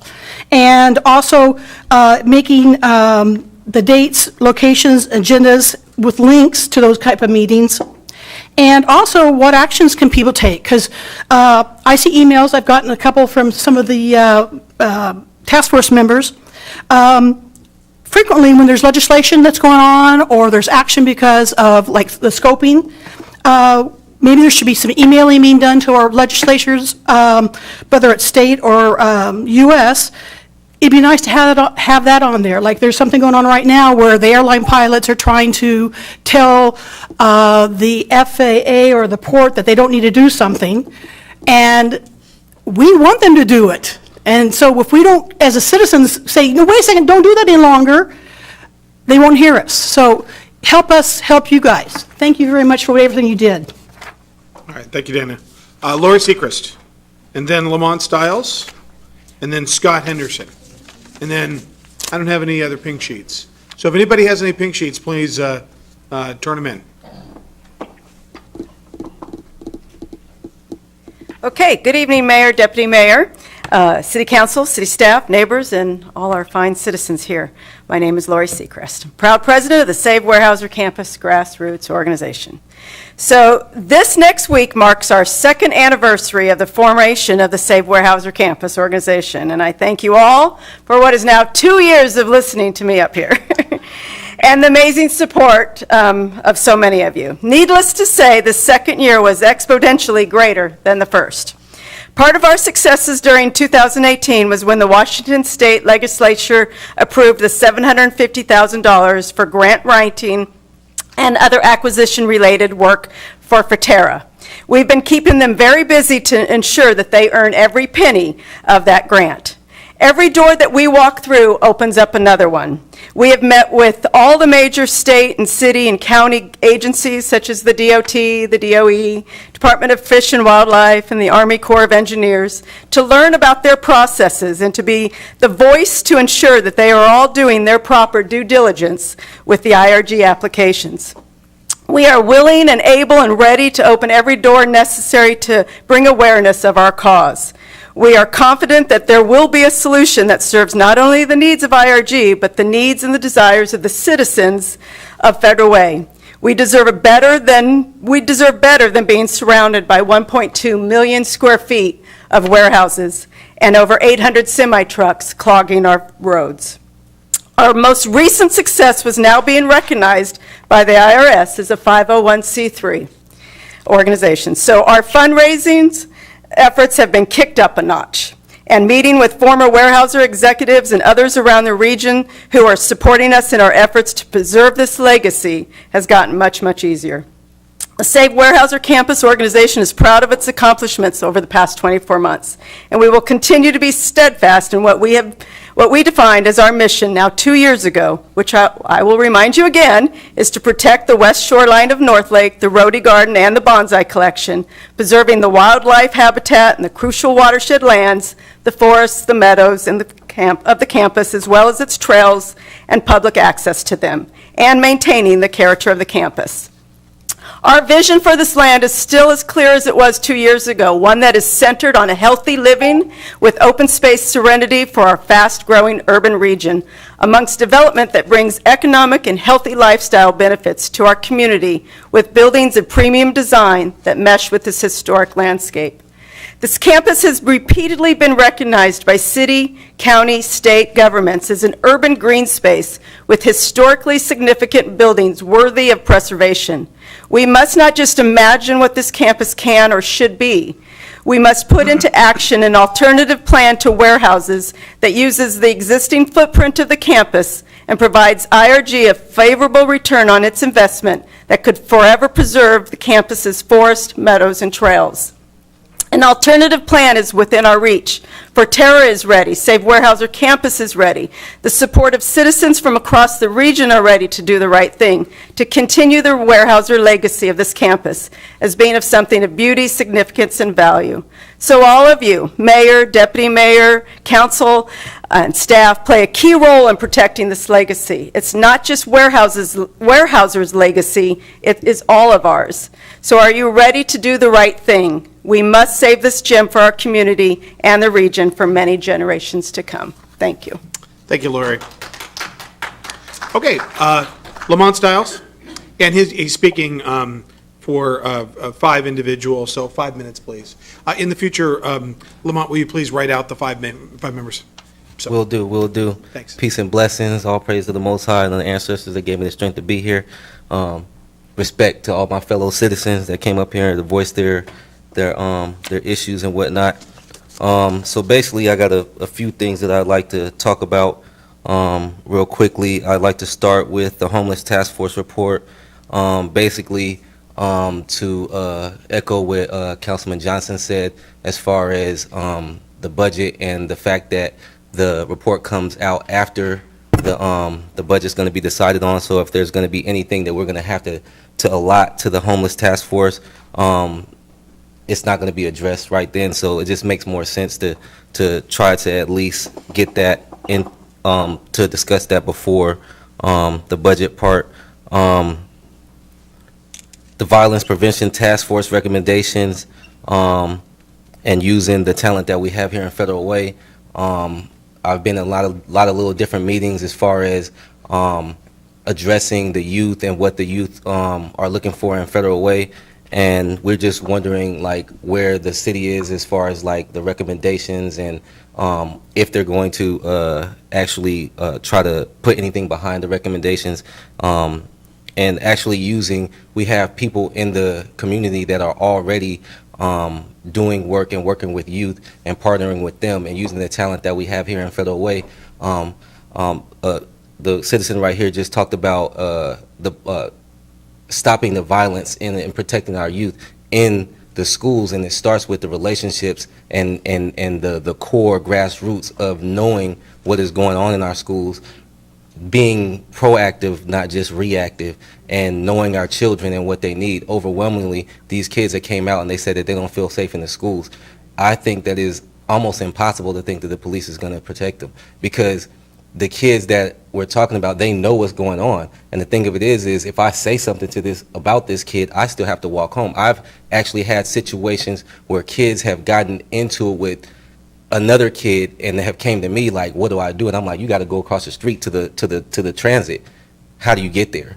You know, the police is not going to escort them. So we need to have a serious conversation in our schools about a lot of issues, bullying, why these kids are feeling the way that they're feeling, and they really are reaching out and asking. And we've had a youth forum, and they've overwhelmingly came out and asked for certain things. So with the violence prevention task force, I know part of that, I think they had like a youth component to that. So just really reaching out to these community-based organizations, and such as Pure, which Elon and Mo, they are volunteering in Todd Beamer right now. Braylon James with Grineville, Phenomenal She, they were just here dealing with young females, the game of life, which this and Coach Risco and Winston Bell that deal with at-risk youth. These are people that are right here, homegrown, right here in Federal Way, that are doing things, and they're volunteering.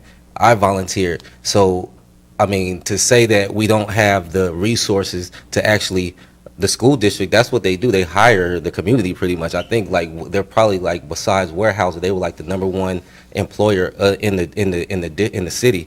So definitely looking at the talent that we have around us, and dealing with helping out with this issue. Shout out to Marwan. I don't really know you, but everybody they've had a lot of good things to say about you. So I wish that I knew you better. And who's going to replace you, man? Where we go? What X-Man are we going to get to, come in here and do the work that you did? You know what I'm saying? So definitely shout out to you. The flight patterns effects, we definitely with the UFPs, like the health issue, as well as the overflying, the noise issue and things of that nature. The health issue is one of the biggest things that comes to my mind. And if it is, according to your report, if it's just that easy that they can not hit Federal Way, then why is it such a big issue that they can just, and then on top of that, I mean, the port, if you looked at the channel, they support, we got a nice commercial about Federal Way and building up Federal Way and stuff, so they must be putting some money somewhere. So, we're supporting them, and that brings me to this. Who we support, if we're supporting the port and we're not getting what we're supposed to get out of it as a city, if we're supporting the light rail and we're not getting what we're supposed to get out of it as a city, I'm worried that our leadership is not looking out for us. And it just seems like that's the deal, that we're in a lot of deals that's not helping the citizens of Federal Way. And how do we hold the city accountable as far as that? Because it's evident that we're in SCORE. I didn't even get a chance to talk about SCORE, but it's a lot of issues, and we would like to talk to you guys about it, not just public comment, but a dialogue. All right, thank you, Lamont. All right, Scott Henderson.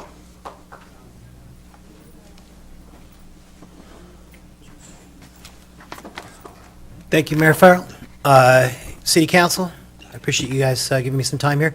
I'll introduce my good friend Tim Hay. He's the Vision Director at the Federal Way National Little League. I'm here on behalf of the Federal Way National Little League. Okay. Go ahead. Anyway, I'm here. I'm Scott Henderson. I'm here on behalf of the Federal Way National Little League. And the reason I'm here today, we are a 501c3 organization that has supported youth in our community for about 30 years. If you've driven past Winco on the way to the Aquatic Center, you've driven by our facility a few times. I've seen it, right? And I'm really blessed that I came up after Lamont here, because to hear people in the community like this, supporting youth and getting involved, like that's what we need. We need more people like you, Lamont, and And I can tell you that I'm really proud to have been involved with the Little League over the years, because that's what we do. We help give kids purpose. We bring them in and we give them an opportunity to play ball and to have friends and relationships, to connect with their community in ways that, are positive, because they could be doing a lot of other things. And so it's something I'm really, really proud of. But I just want to tell a little story. We've been around for 30 years. We are a 21.5 acre facility that is privately owned. That is unique in the Little League world. Most of the Little Leagues across the United States, they lease, they have leases with municipalities and counties and that sort of thing, but they don't control their own fate. We do. We are one of the few privately owned Little Leagues left, in the nation. And that's really unique. And what happened was, a few years ago, we were falling apart. Our backstops were falling over. It was getting bad. It was getting bad because we don't get tax dollars, right? We have to do all this stuff on our own, volunteer work. So what happened was that we reached out to the King County, and we found a grant called YSFG, which is now called YASG. And we applied for that grant, and that grant required cooperation from the city. In fact, a 1/2 of a 1/2 match, which is $18,750. We came to the city at that time and we said, you know what? We've been around a long time doing good things for the community, and we'd like you to match that 100%, $75,000. Mayor Jim Farrell was on the city council at that time, and he was one of the most important swing votes we had to get that $75,000. At that point, you guys became investors in our league. And since then, some incredible things have happened. We have a lot more that we need to do. So right now, we are traveling at light speed towards a shovel-ready set of projects, but we need your help. What we need your help is with a couple of different things. Identifying organizations that you work with that involve financially challenged communities of color, non-English speaking communities, and that sort of thing that we can partner with. And we also need the partnership of the city, because we have some challenges with our league with regards to its use. So we are already dialing up surveys. We're getting fee schedules for surveys and design work. We are making some really, really good progress. We do need the city to partner with us because of some issues with rights and usage of our facilities because of easements. These are all Lake Haven Utility District easements in and around our property that, yeah. So I talked to, I'm sorry, Mr. Salome? Right. Yeah, earlier, he's gonna, EJ, they're gonna help us out with this, but we do need your partnership and your support, and I want to thank you for what you've done for us, Mr. Farrell, in the past, and Mr. Mayor, and I just thank you so much. Well, Scott, thank you so much for your years and years of work. We really appreciate it. We all look forward to opening day, and with all those hundreds of kids at opening day of Federal Way National Little League, and it is just amazing. My own little guy did a T-ball there, who's one of the bulls. Yeah. And I was just a tremendous experience. We get to see him. Did he run to third base the first time? Pretty much, exactly. Oops, got to go to first. That's right. That's a That's beautiful right. thing, man. So thank you. And so my understanding is both EJ and Marwan are running herd on this. I've talked to Doc Hansen. We got the pre-application process rolling. We're barreling forward, so. Okay. Need your support, though. Thank you very much. I'll talk to EJ and Marwan and make sure we get the thank you very much. Appreciate it. Okay, I got another pink sheet, Nathaniel Cook. And then, John, were you going to, okay. We'll get your pink sheet after you talk. Okay, after Nathaniel Cook, we'll get John Reesing. Nathaniel, thank you for coming back. I sent you an email after your last appearance. Oh, really? Yeah. Come on up. Sweet. Thank you for that, Mayor. I didn't get the email. Oh, okay. I'll check to see if it's the right one. Shoot. Well, then, yeah. Then I don't need. Well, go ahead. Come on. Okay. All right. Just advocating for the homeless. Yeah. I totally threw you off. Let's hit the restart button. Sorry, Nathaniel. Sorry, yeah. Take two. I didn't know you. Okay, cool. The mayor emailed me. So, I'm advocating for homeless men and women. Yeah. I'm working. I guess I'm advocating for the homeless men and women at work, but have like financial barriers, so we still can't get in a place. But the William J. Wood building down the street, they let me see a unit, and so maybe I'm gonna get in there, but I don't. like I needed to do like some social security verification. I went to the social security office to do that, but they're still like they let me see the unit and everything, but they didn't like let us move in. Okay. Like, so I went up with my son. So they didn't, but yeah. So I don't know. You did. I'm curious what you wrote in the email. I'll make sure it gets re-forwarded. Number one, thank you for your service to our country. And I think when you spoke at the last meeting, several of us wanted to talk to you, and then you had left after Yeah, I you got made some nervous. comments. I know. And the first time I spoke at a council meeting, I forgot to say my name. So I get it. So would you do me a favor? As soon as you get done talking, can you talk? Yarden over here is gonna come talk to you, and we want to see what we can do about helping you out with the William J. Wood situation. We all want to help. We appreciate your service to our country. That's exactly why that facility is there. Yeah. And everybody up here wants to help. And I'll make sure I've got the right email address and re-forward that to you. All right. Thanks. Thank you so much for coming back. Yes, sir. All right. Okay, John Reesing.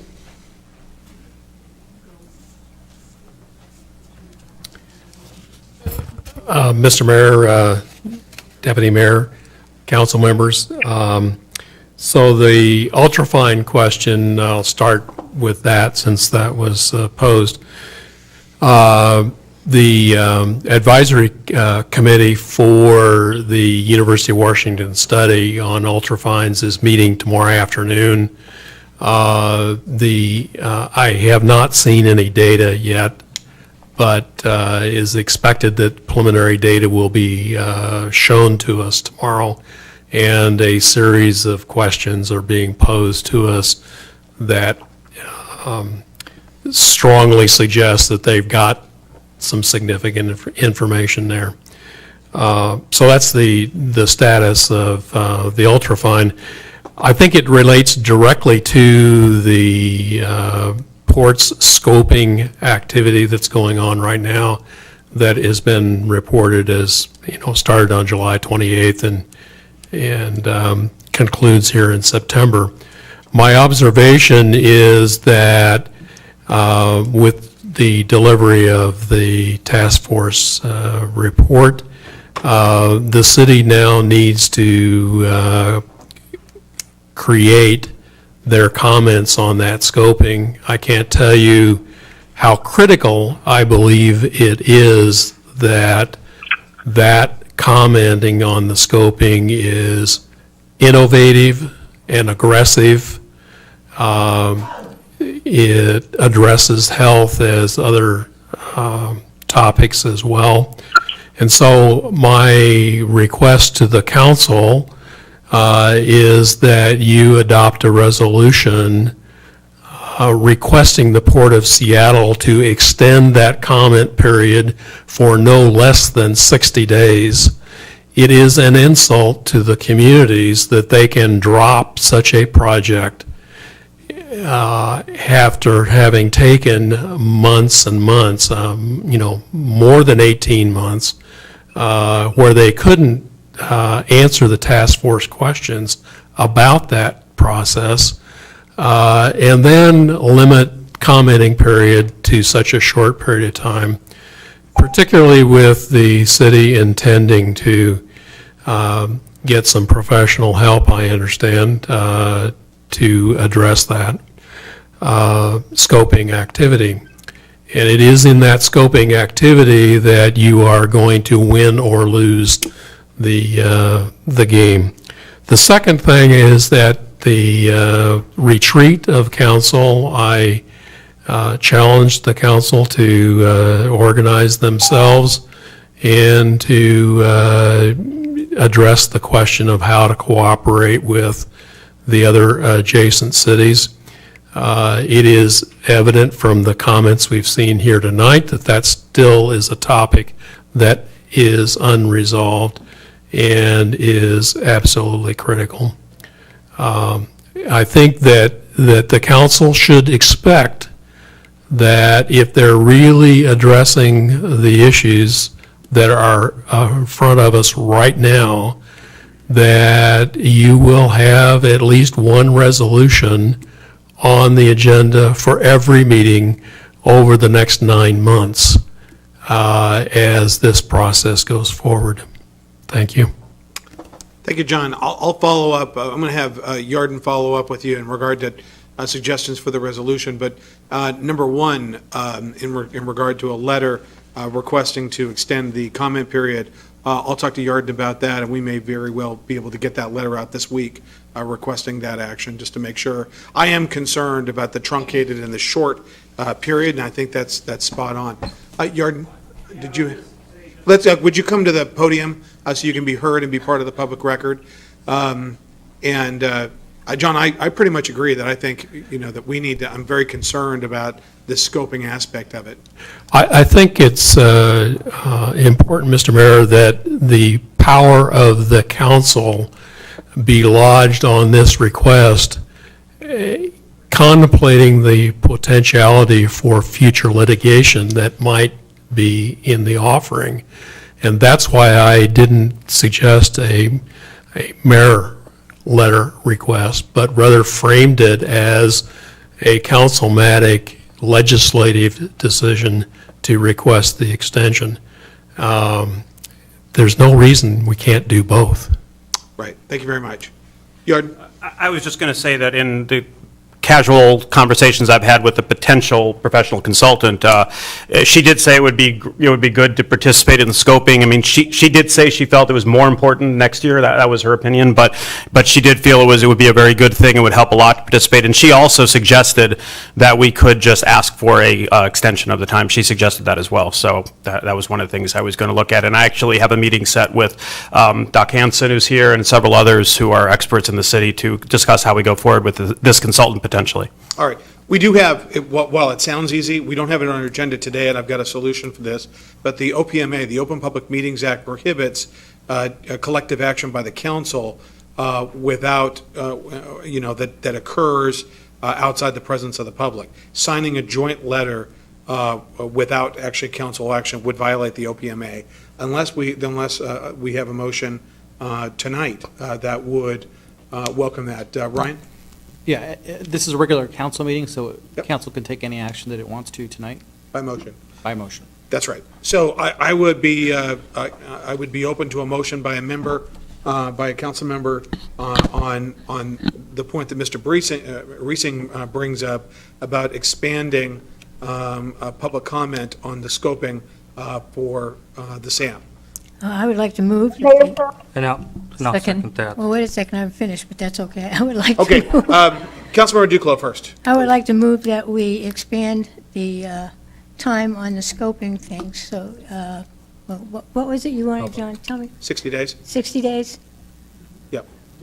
Minimum of 60 days regarding the scoping thing for the airport expansion program. And I'll second that. All right, and we've got, the record should reflect multiple seconds. Mayor, can we, I just want to clarify the motion. It was moved to expand the scope, and we don't have that To send a authority. letter. To send a letter. a collective Yes. letter of council on that Right. point.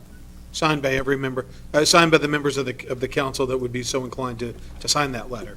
This would address, just in regard to comment, it would address any kind of OPMA, the Public Meetings Act, to ensure that what we do is not in violation of that act. All right, there's been a motion and a second. Is there any discussion on that point? About, Mayor Farrell? yes, Deputy Mayor Honda. Thank you. So this letter, you would write a letter and send it, and council would write a letter and send it? No, No. it would be signed by myself and the council, just like we do with these proclamations. Okay. So when the letter is written, can you let us see it so that we can read it before it is sent? No letter will be sent without every member of the council assenting to its content. All right, great. Thank you. We wouldn't do that. Okay, thank you, but thanks for checking. Okay, Councilmember Johnson? Oh, no, Oh, okay. I was just going to a say aye. Hot mic, all right. All right, anybody else? John, thank you. That's a great recommendation. Okay, is there any further discussion? There's been a motion and a second. All those in favor? Aye. Opposed? Aye. All right, and motion passes unanimously. Thanks, Mark. And I'll draft a letter tomorrow. All right, and then let's make sure that everybody on the council sees it. Right. Okay, great. Is there anybody else who'd like to make public comment? I was on the council for 10 years. I've been mayor now 4.5 years.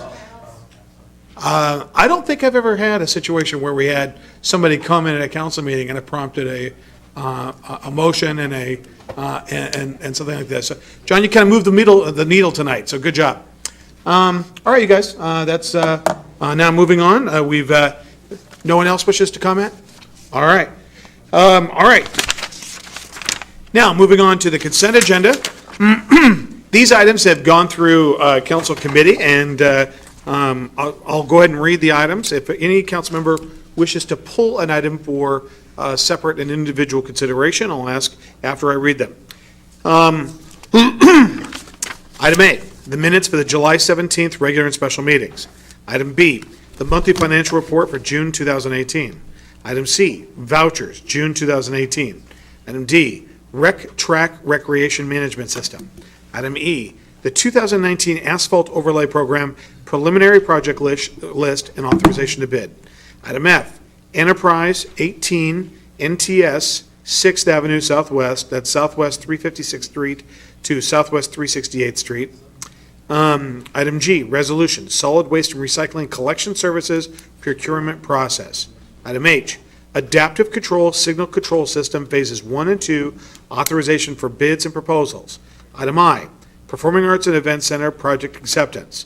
Item J, Performing Arts and Event Center authorization to bid production lighting fixtures acquisition. Council, are there any particular items that a council member would ask for separate consideration? Yes, I'd like to pull item G. Item G. Resolution for solid waste recycling collection service procurement process. Okay, item G is pulled. Council, any other items? All right. And Deputy Mayor, do you have a motion with respect to items A through F and H through J? Yes, I do. I move approval of items A through F and items H through J. Second. It's been a motion and a second. Is there any discussion? All those in favor? Aye. Opposed? Aye. All right. All right, unanimous approval. Now, moving on to item G, Councilmember Duclos. Yeah, I would just like to add as a part of the procurement process that there be a survey of all the people in the city about what's going on and if they want that, or I want to get their opinion since they're the ones that pay for waste management services. I'd like them to tell us what they want us to do. If they want us to go out and look at other companies, or if they're very comfortable with the one that they have and they want to stick with it. This should be their decision, not ours. Okay. Let me hold on for a second. Marwan or EJ? Yeah, Mayor, as part of our presentation to the Land Use Committee, we were able to, and based on the feedback from the mayor and council, part of the acquisition process or part of the solicitation for a proposal process, we will be conducting a survey of all of the citizens of Federal Way. Now, the survey is not if they like the existing service or they want to change a hauler. The survey would be to ask the citizen of Federal Way what additional service they desire to have. How do they like the existing service, and is there any modification could be done to the existing service that's being provided under the existing contract? Based on that feedback, we'll be coming back to the council in an executive session, giving a presentation as the feedback we have received from the community. So part of that request for proposal, we are definitely going to go through that process, and the council will get some feedback as to what the citizen desire as additional service needed or modification to the existing service that's being provided. All right. So there will be reach out to the public. Thank you. I just want to make sure it's not biased in the way it's reached out in the questioning, because I know surveys can be slanted one way or another. I want to make sure it's neutral and non-biased. That's the intent of the survey. It's not to be biased. It's mainly to solicit information from the citizen and report that information to the council in an executive session. All right. Councilmember Moore. Marwan, thank you for enlightening us with that. I'll be just pretty blunt, and that's I'm curious to get the results. I I personally don't see a reason to change. I think Waste Management has done a really good job with the city of Federal Way. I think during catastrophic times, they've been extremely responsive. And I'm not saying that you guys are advocating for change. I know you guys are just wanting to see what's out there, and I respect that. A quick question is there an opportunity for council to kind of play a role in maybe modifying or adding a question or two? Is that feasible or no? I mean, part of the presentation that will be given the council at the study session, definitely the council will set some policy for us. As to the existing service, what we do is we have a contract that started about 17 years ago. And what we are trying to do is find out, and definitely Waste Management would be one of those contractor who's going to be submitting a proposal. And they may be at a major advantage because they have done it for the last 17 years. So we are not trying to exclude them. What we are trying to do is make sure that the contract we have today, the only option available to us is for us to rebid it, or ask for a proposal from everybody and evaluate the proposal, or sit down at the table with Waste Management and negotiate. We have done that about 10 years ago, and the cost for the city was about 17% increase. So our recommendation to the council and to the mayor was for us to test the market, find out where we are, and definitely Waste Management will have great advantage because they've been the hauler for the city of Federal Way for the last 17 years. And we're going to be able to review all of the proposal, and the council ultimately have to make the decision because they have to award the contract. So we'll be coming back to you at multiple stages, seeking some input. But just to clarify, if that's okay, but can we play a role, or is there an opportunity for us to see if we can add a question or two to the survey when it goes out to the public? We'll be more than happy to share some of the survey with the council if that's the mayor's desire, and at least share with you some of those questions. The only thing I want to make sure that the council realize or understand that we are not favoring one contractor over others. What we are doing is we're asking the community what kind of service they desire, what additional service they would like to see, what part of the existing service they would like to modify, and what part of the existing service they'd like to eliminate. And if we are able to eliminate it without violating some requirement that we must have that service, then the council will be able to give us some feedback based on the survey, and that's what we're going to do. I mean, we would not go out soliciting proposal till we are completed the survey and came to the council for some policy feedback. I think what we're saying is we'd like to see the survey before it goes out. Right. Yeah, of course. We could definitely do that. Thank Will do. you. Thank you. Absolutely. Yeah, absolutely. Anyone, any other questions? Mayor Farrell? Yes, Deputy Mayor Honda, and then Councilmember Tran. I was just going to add that if the council could see the survey before it goes out, that would be the answer to the question that has been asked, so that we can see what questions are being asked if we want to add anything to the survey. Okay, it's a good idea. We'll do that. All right, thank you. Okay, and Councilmember Tran. Thank you, Mr. Mayor. I just want to say that from the business perspective, I would be in support of us open up this contract to other contractors. That is the only way we can, find the cheaper, perhaps, rate for the resident of the city. So, for the record, I do support that. I'm going to disagree with that. I think the citizens are the ones that are going to tell us whether they want cheaper service or if they're happy with what they want. That's why I want the citizens of this city to tell us what they want us to do. Can I make a comment? Councilmember Kopang. Yeah, I appreciate the concern that Councilmember Duclos is expressing about the involvement of the community in this process, and I certainly believe they will have that opportunity to speak numerous times. But I think it's important for us as a council to recognize that, you know, as part of an ongoing contractual obligation to this, I mean, as in serving the city, we need to look at contracts on a regular basis. And in the case of Waste Management, while they've done an excellent job, and I don't think there's anybody that's complaining about their services, we don't know if they are competitive at this point. We don't know where the market is.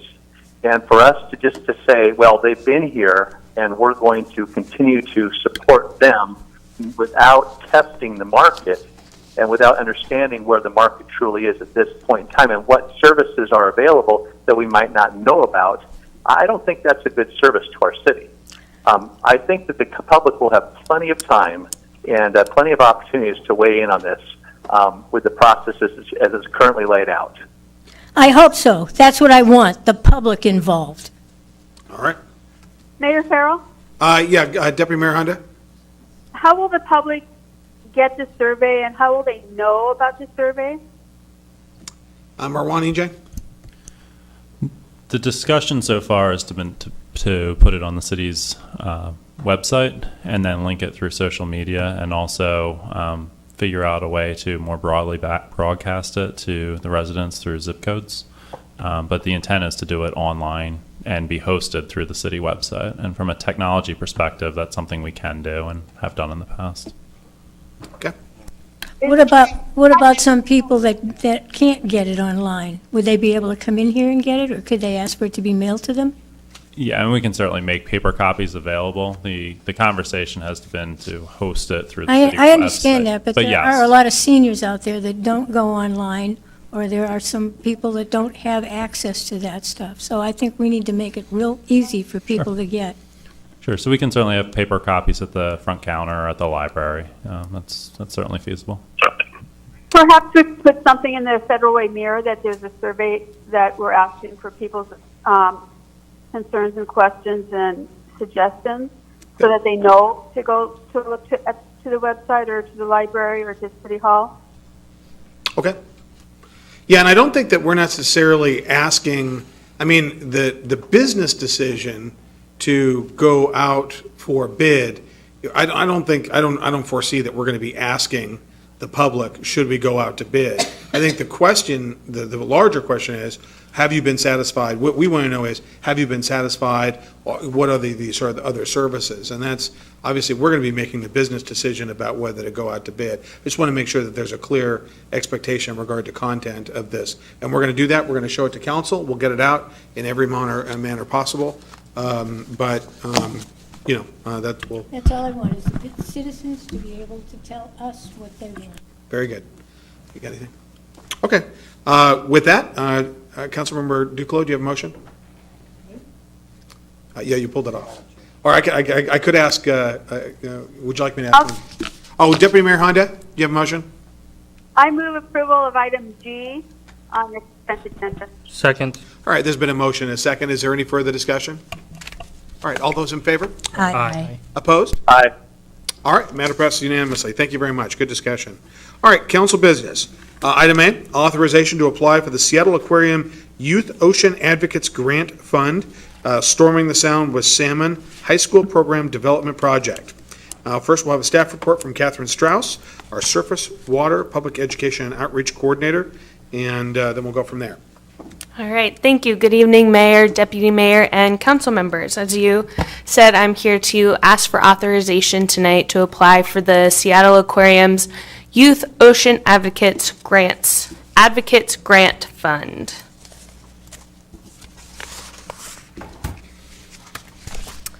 The policy question before you tonight is, should City Council authorize swim staff to apply for the Seattle Aquarium's Youth Ocean Advocates Grant Fund and to accept those funds if awarded?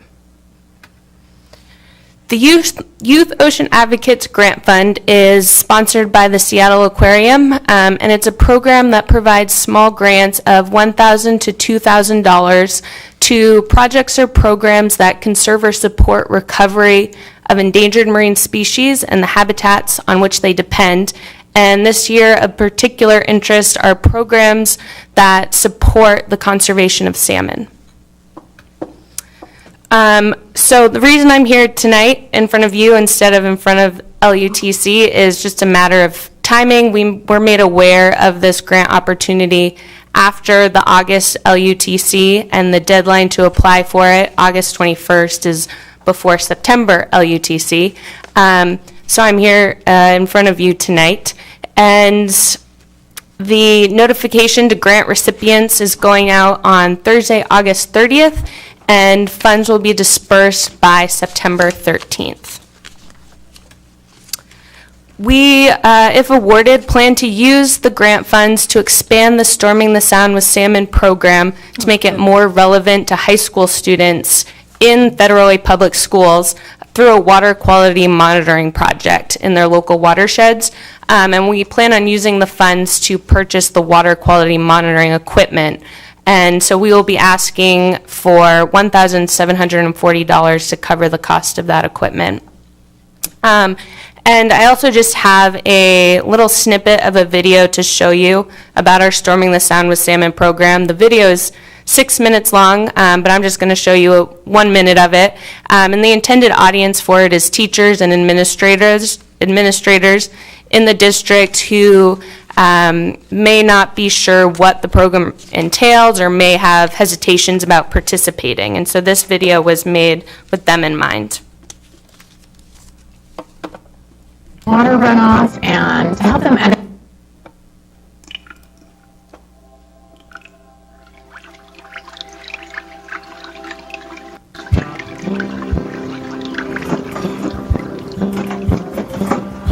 So today is super exciting because we are getting our compost salmon eggs from the fish hatchery. And from today on, the kids get to watch them develop until they're released in May. So you know what we're doing this afternoon? What are we going to do this afternoon? Yeah, we're going to watch them bring the eggs, the salmon eggs this afternoon. So are we ready to go down there? Yeah. Okay. The program's called Storming the Sound. It's a great way to build awareness in our community through our students about stormwater runoff and to help them understand the relationship that that has in our community to keeping the environment healthy. This program is awesome. The curriculum is super easy to follow. You get a binder with lessons that are already prepared to go, and the tank maintenance is pretty minimal, but the engagement of the students is super high.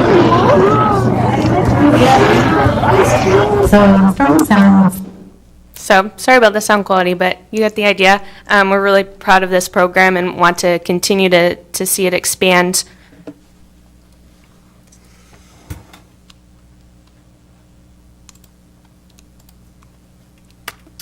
So the options to be considered tonight are to authorize swim staff to apply for this grant and to accept the funds if awarded, or do not authorize swim staff to apply for the grant. And it was the mayor's recommendation to move forward with option 1 for approval. All right. Councilmember Duclos, do you have a question? No. Oh, just hot mic. Okay. All right. Council, any other questions? All right. Councilmember Kopang, do you have a motion? Yes, I do. I move to authorize the swim staff to apply for the Youth Ocean Advocates Grant Fund. Second. All right. There's been a motion and a second. Is there any further discussion? All those in favor? Aye. Aye. Opposed? Aye. All right, matter passes. Catherine? I know. There's a little bit of a time delay. That's why we're laughing, Mark. Catherine, great job. Thank you very much. Thank you very much. All right. Okay, now, you know what? We've got 15 minutes to go before 10 o'clock, but why don't we just go ahead and take care of it now?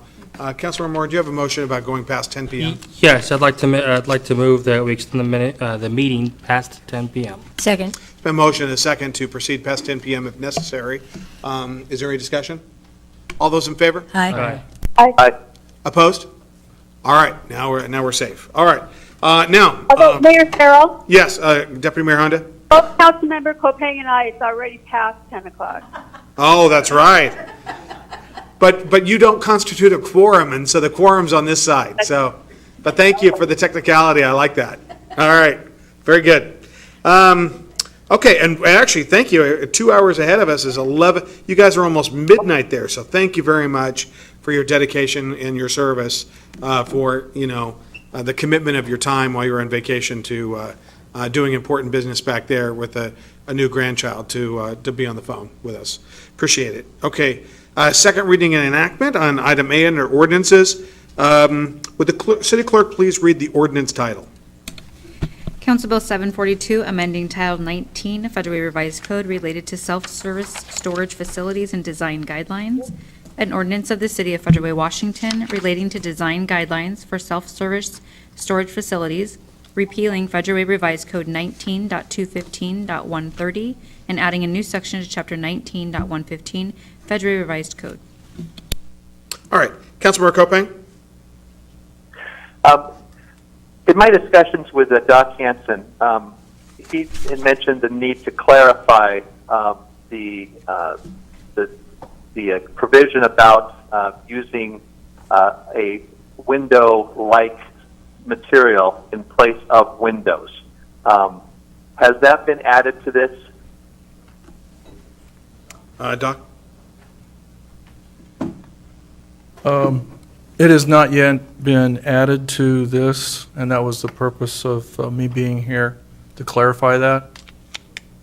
If you wish me to go forward, Mayor, Council. You've got the next item, right? The first and second reading of the termination of the moratorium? Right.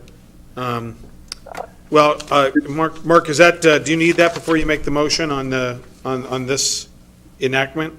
No, I think, based on my understanding, there was a little bit of confusion around the ordinance and the PowerPoint presentation. In the PowerPoint presentation, the recommendation was from staff was to, which I wholeheartly agreed with, was to use a glass alternative in place of transparent glass that is actually functional as a window for design purposes. And so I think it's important for the council to understand if we're going forward with the provision as it's currently written, it would require the self-storage units to have transparent glass that is actually functional as a window. And I don't think that was the intent. And that was in my discussion with Doc prior to and after the Land Use and Transportation Committee meeting that we have that it'd be good to get that into this ordinance based on the way it was presented to the council in the PowerPoint presentation. Are you adding that, Councilmember Kopang, to add that? Doc, that's certainly something to be considered. I think that for the council to make sure that we are actually approving something that we all agree is accurate. So, Doc, if you could go through the process, I think it would be helpful for the council before we make a vote. I can certainly amend the motion to incorporate any changes if the council is amenable to those changes. If I may, Mayor, Deputy Mayor, and Council, one of the things that I understood when we were discussing this on the first reading, there was a lot of discussion, there was a number of discussions regarding, including reflective material in place of glass if that's what the developer wished to do, because the purpose of the design change was to give it a glass finish. There was no motion to add that in, and the reason I suggested to Councilmember Kopang and also several other council members is that on the second reading, because there was no mention of this, that it be brought to your attention in case you wanted to bring this within the ordinance itself. I had talked to City Council, and they had indicated to me that this was necessary in order to add this to the second reading. In specific language, what was suggested was that on item 2, it now reads, 19.115.0502 was presented on first reading as at least 40% of each floor of any principal facade located along a right-of-way must contain transparent glass. At the last presentation, I'd indicated that could be material which emulated glass, and there was no discussion of that. That's why I brought it to the attention of several council members and also to the council. They advised me and indicated that this language had to be added since it was not added the first time. And my purpose here tonight is to indicate to you, or just to find out, and I mentioned to the mayor, to find out if you intended to have that. If that is the case, then in addition to that language which says must contain transparent glass, you can add the phrase or material that emulates glass, such as polybicarbonate, acrylic mirror sheeting, or other reflective or transparent material. All reflective or transparent materials used to satisfy this section's requirements other than transparent glass and must be approved by the Director of Community Development. That language was brought before council and brought before the mayor, and mayor's recommendation is to add that language to the ordinance that was read in the first reading. But that would take an action. Mayor, can I add something? I'm looking at the ordinance that's in the packet. This language is in this ordinance. So I believe it's been added between first and second reading, and the only thing we were doing tonight was to bring that to council's attention. If it's council's intention to leave that language in, then a motion is all that's needed to pass this as second reading. Okay. Councilmember Compagnie, did you get that? Yes, I did, and I think now the council has full knowledge of what's going on. I'll go ahead and make the motion. I move approval of the proposed ordinance. Second. There's been a motion and a second. Any further discussion? All those in favor? Aye. Aye. Opposed? All right, matter passes unanimously. All right, thank you. And then as to B, with the, do we have any more staff report, Doc? Or have you already provided it? I've already provided to that one in terms of the ordinance to terminate the moratorium. That's the second ordinance to be passed. It's on the agenda. Very good. Would the city clerk please read the ordinance title? Council Bill 743, Self-Storage Moratorium Termination, an ordinance of the City of Federal Way, Washington, terminating the moratorium on the expansion or creation of self-service storage facilities imposed by Ordinance 17-838 and repealing said ordinance. All right. And as this is a first and second reading and enactment all combined together, I'll ask Councilmember Kopang if you would seek a motion to suspend council rules to effectuate all of that to occur.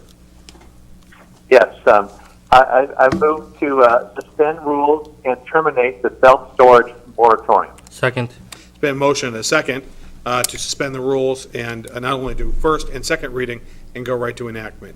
Is there any discussion after a motion and a second? All right, all those in favor? Aye. Aye. Opposed? All right, matter passed unanimously. Thank you very much, Doc. Okay, council reports. Councilmember Sefadasan. I'm sorry, I was confused on that. We actually, can we get a motion to pass the ordinance? Yes. Yes, that was the second part. Oh, I'm sorry, yes. Councilmember Kopang, the second item. I move approval and adoption of the proposed ordinance terminating the self-storage moratorium. Second. I made a motion and a second. Any discussion? All right, all those in favor? Aye. Opposed? All right, thank you very much. We would have had to get together sometime between now and September 4th to get that accomplished, so good catch. All right, now, council reports, Councilmember Sefadasan. Thank you, Mayor. So I participated in the National Night Out and actually met a brand-new resident of Federal Way who did host one, and he's been here 6 months, and he was completely impressed by the representation by fire and police who showed up, and council members also who came through. And he was very thankful and appreciative, and he was happy that he's moved to Federal Way. And I was also impressed that for someone who's only been here 6 months to organize a national night out gathering, but it was really great meeting him. I'm really bummed that I'm not going to be here this coming Saturday or for the movie, but especially for the Flavor of Federal Way, because this has been near and dear to my heart. And when it happens, I'm not even going to be here. I'm going to be leaving town. So just wanted to say I'm sorry I'm going to miss it, and that's my report. You'll be there in spirit. Yeah. Yeah, well, Facebook Live. Yeah, that's what I was gonna say. Exactly. Live, whatever, yeah. That's right. All right, Councilmember Johnson. Thank you, Mr. Mayor. So August 4th, so a couple weeks back, we had a Sound of Summer event that partnered with local community-based organizations to host at Truman High School.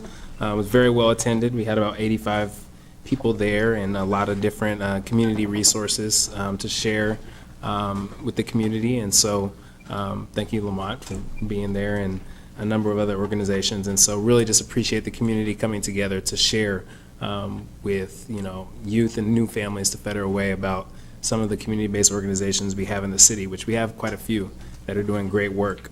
Also, next Tuesday, I'm sponsoring a field trip to Federal Courthouse downtown Seattle for youth to learn about law careers. And so partnering with the Federal Way Youth Action Team on that to take about 20 to 30 kids down to the Federal Courthouse. So a great opportunity for them to learn about careers in law enforcement, and so I'm excited about that.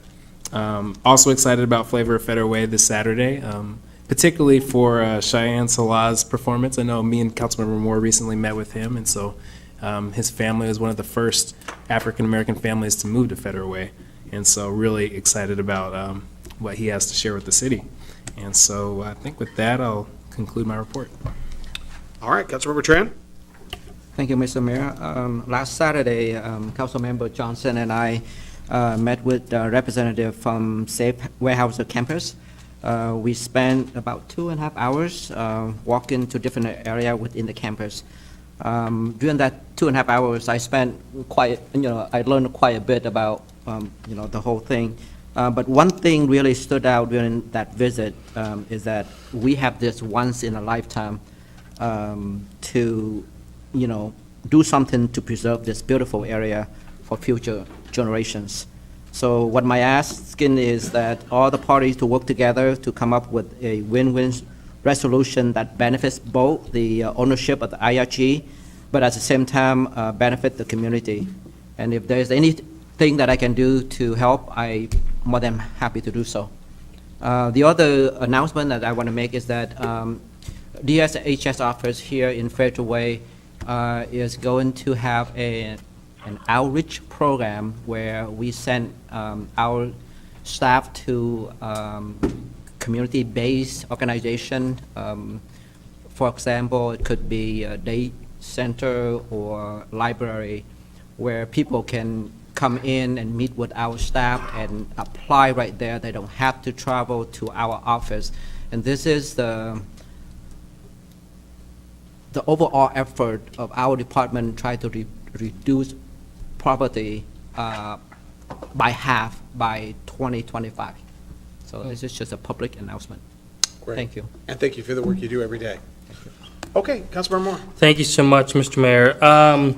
Well, just for fun, yesterday our little cockapoo celebrated his second birthday with us. I think that's really important. So it's too bad that Tim Burns is walking away from that. So, at any rate, also precious dog. I remember right when you brought it in. Yes, yes, he's been at City Hall, visited. He's a hyperallergenic dog, so it's safe. Yeah. He's a good little pup. We certainly love him. I just think that was really important for me to share that with the public. Thank you. That Yeah. we celebrated his second birthday. Also, I just wanted to do a shout out to Jerry Lynn Clark. She's our council executive assistant, and to Greg Brewster, who we heard from earlier, and a shout out to Jessica Cox from Communities and Schools. This has been a three-person job, essentially, that have worked incredibly hard to put Saturday's event together. And I think it's really important that they get the recognition because I can tell you, Jerry Lynn's doing a lot. She is. From the finance department to this outreach event to her job supporting the council. That is just an example of going above and beyond. And so I really think that she needs to get a pay raise. So, that being said, I also visited the Abbey Winery this past Sunday, and it was incredible. If you haven't stopped by the Abbey Winery, it is Fedaway's first locally owned winery, and I was thoroughly impressed. It's something I've been wanting to do for a long time, and really just enjoyed it. And so. I know I sent an email to Brian, and I sent an email CCing the mayor. I appreciate the response. We want to do whatever we can to keep this little jewel in our community, and so I know that you just want to encourage that collaboration. Furthermore, I appreciate what Councilmember Tran just said about Weyerhaeuser. I think that's really important. I support what you say, and I think that's really important. It's not something that every community has. And I think I just want to remind the public and my colleagues that Camp Kilworth is a part of that. They have very similar needs in terms of really protecting our environment and open space and preserving our history. And I think that's really important. So I think it's time that we put those two things together. When we talk about Weyerhaeuser, we're talking about Kilworth. When we're talking about Kilworth, we're talking about Weyerhaeuser. So, I would like to see if there's any latest news. I don't know if there is any development. I would imagine not. We haven't heard. Yeah. So, with that, I will end my report. Thank you. Great, thank you. Councilmember Duclos. Well, I did have a meeting with somebody, one of the people that represents the buying firm of Weyerhaeuser. I think there may be some good news coming in the near future. I can't say what our conversation was, but I took it as a positive venture, so that's all I'll say with that. I also want to say, did everybody got one of these? Mm-hmm. It's, there's a headline, "Back to the Burbs." The suburbs now are getting a lot of people and a lot of companies come down. And one of them here, it says, Tommy Bahama finds talent and cheap rent in Federal Way. So I think Tim and our Economic Development Director and others are doing a great job on getting us out there.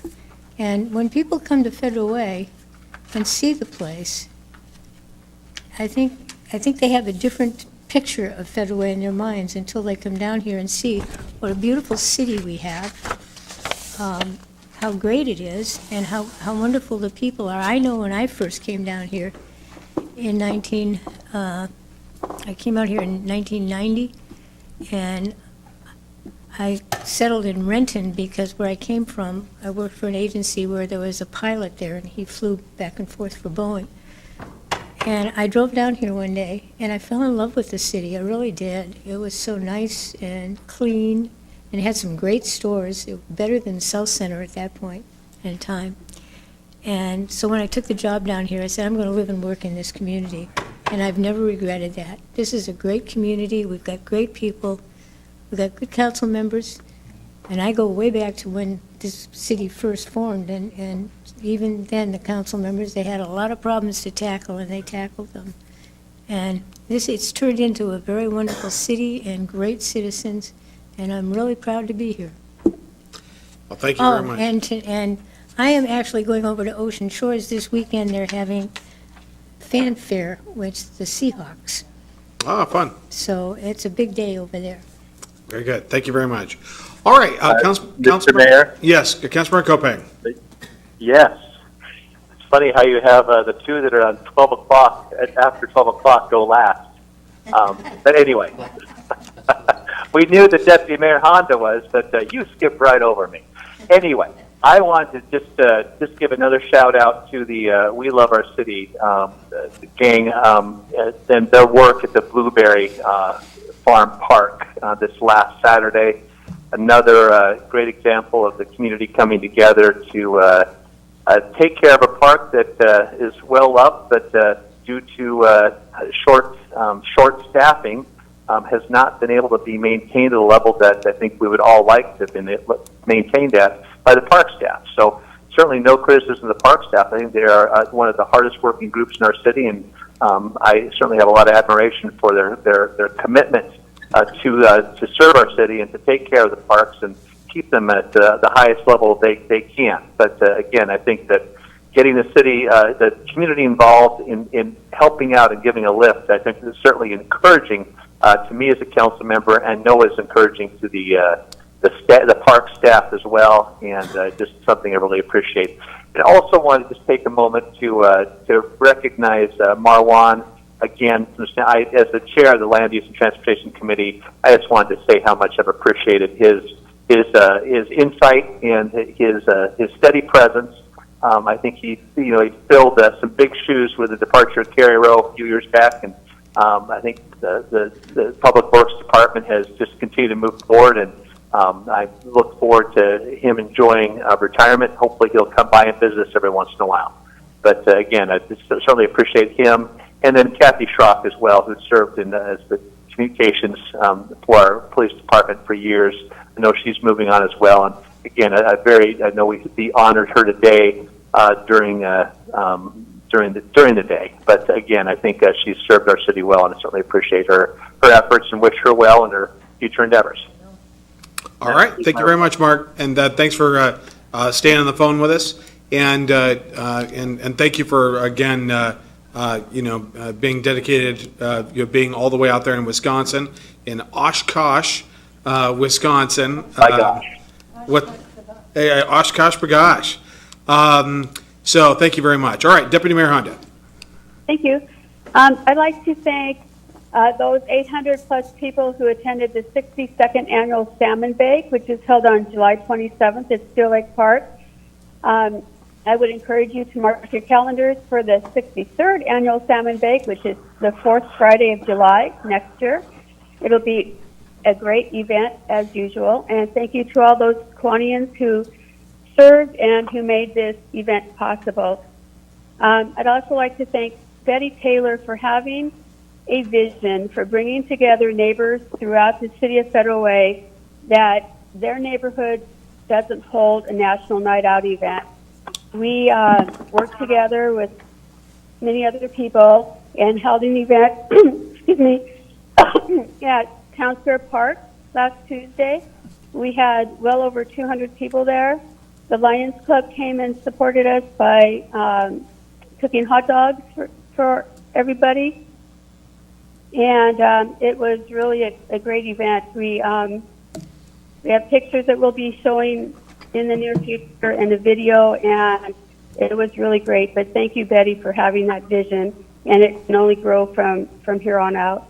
I'd also like to congratulate the Save Weyerhaeuser Campus Group for 2 years of public engagement and involvement, and also for getting the 501c3 status.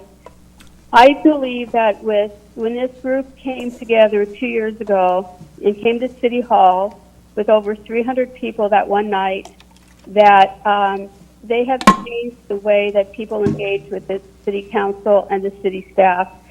We have several other groups working on different issues, including those working on Camp Kilworth and the Creekwood development. But I believe that our citizens know that they can come to us and that we will listen and we'll respond and we'll do everything we can to help them. And I really thank the Save Weyerhaeuser Group for what they're doing. And I am very pleased to announce that my son and daughter-in-law just had their second child. Harlow Rose Lynn Honda is 7 days old today. She weighs 6.5 pounds, and she's beautiful and healthy, and I couldn't be happier. Well, congratulations. We're glad to hear that, and it's glad you could get the time to get out there, and also simultaneously for both of you, both Councilmember Kopang and Deputy Mayor Honda, to dutifully participate and listen in on our meeting, and I think we accomplished that seamlessly. So thank you. I think Councilmember Martin Moore has one last thing he'd like to say. Yes, I do. I'll make it really quick. Thank you, Mr. Mayor. Today, I had the opportunity to attend a ceremony of outgoing PIO officer, Kathy Schrock. She is an amazing person. I hope you guys had a chance to meet her, but she has served the city incredibly well. I know that she served the mayor's office well as well. I've been fortunate because we have a connection through a personal family friend, and so she is an incredible, strong woman, and I know she'll be going off to Burien. And so of course, I wish her best of luck, but I just wanted to acknowledge and thank her for her service to the city of Federal Way. All right, and with that, we are adjourned. Great job, everybody.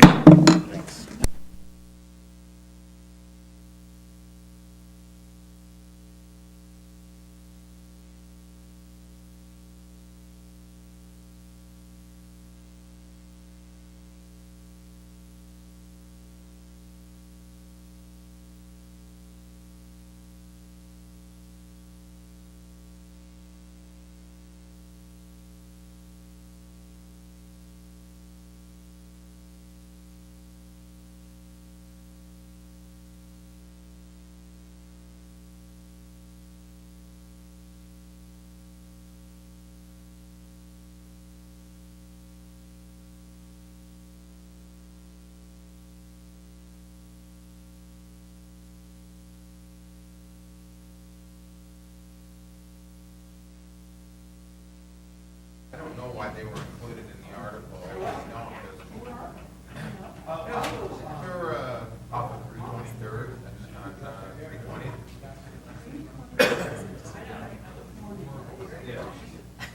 They're on the east side of the freeway. Random.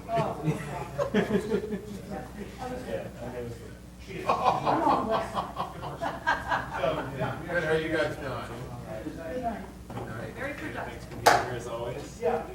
Well, you have to give me keys because you'll fall asleep. Right. I'm the one that's yawning. You guys have a good vacation? So I don't know if maybe you didn't check it or.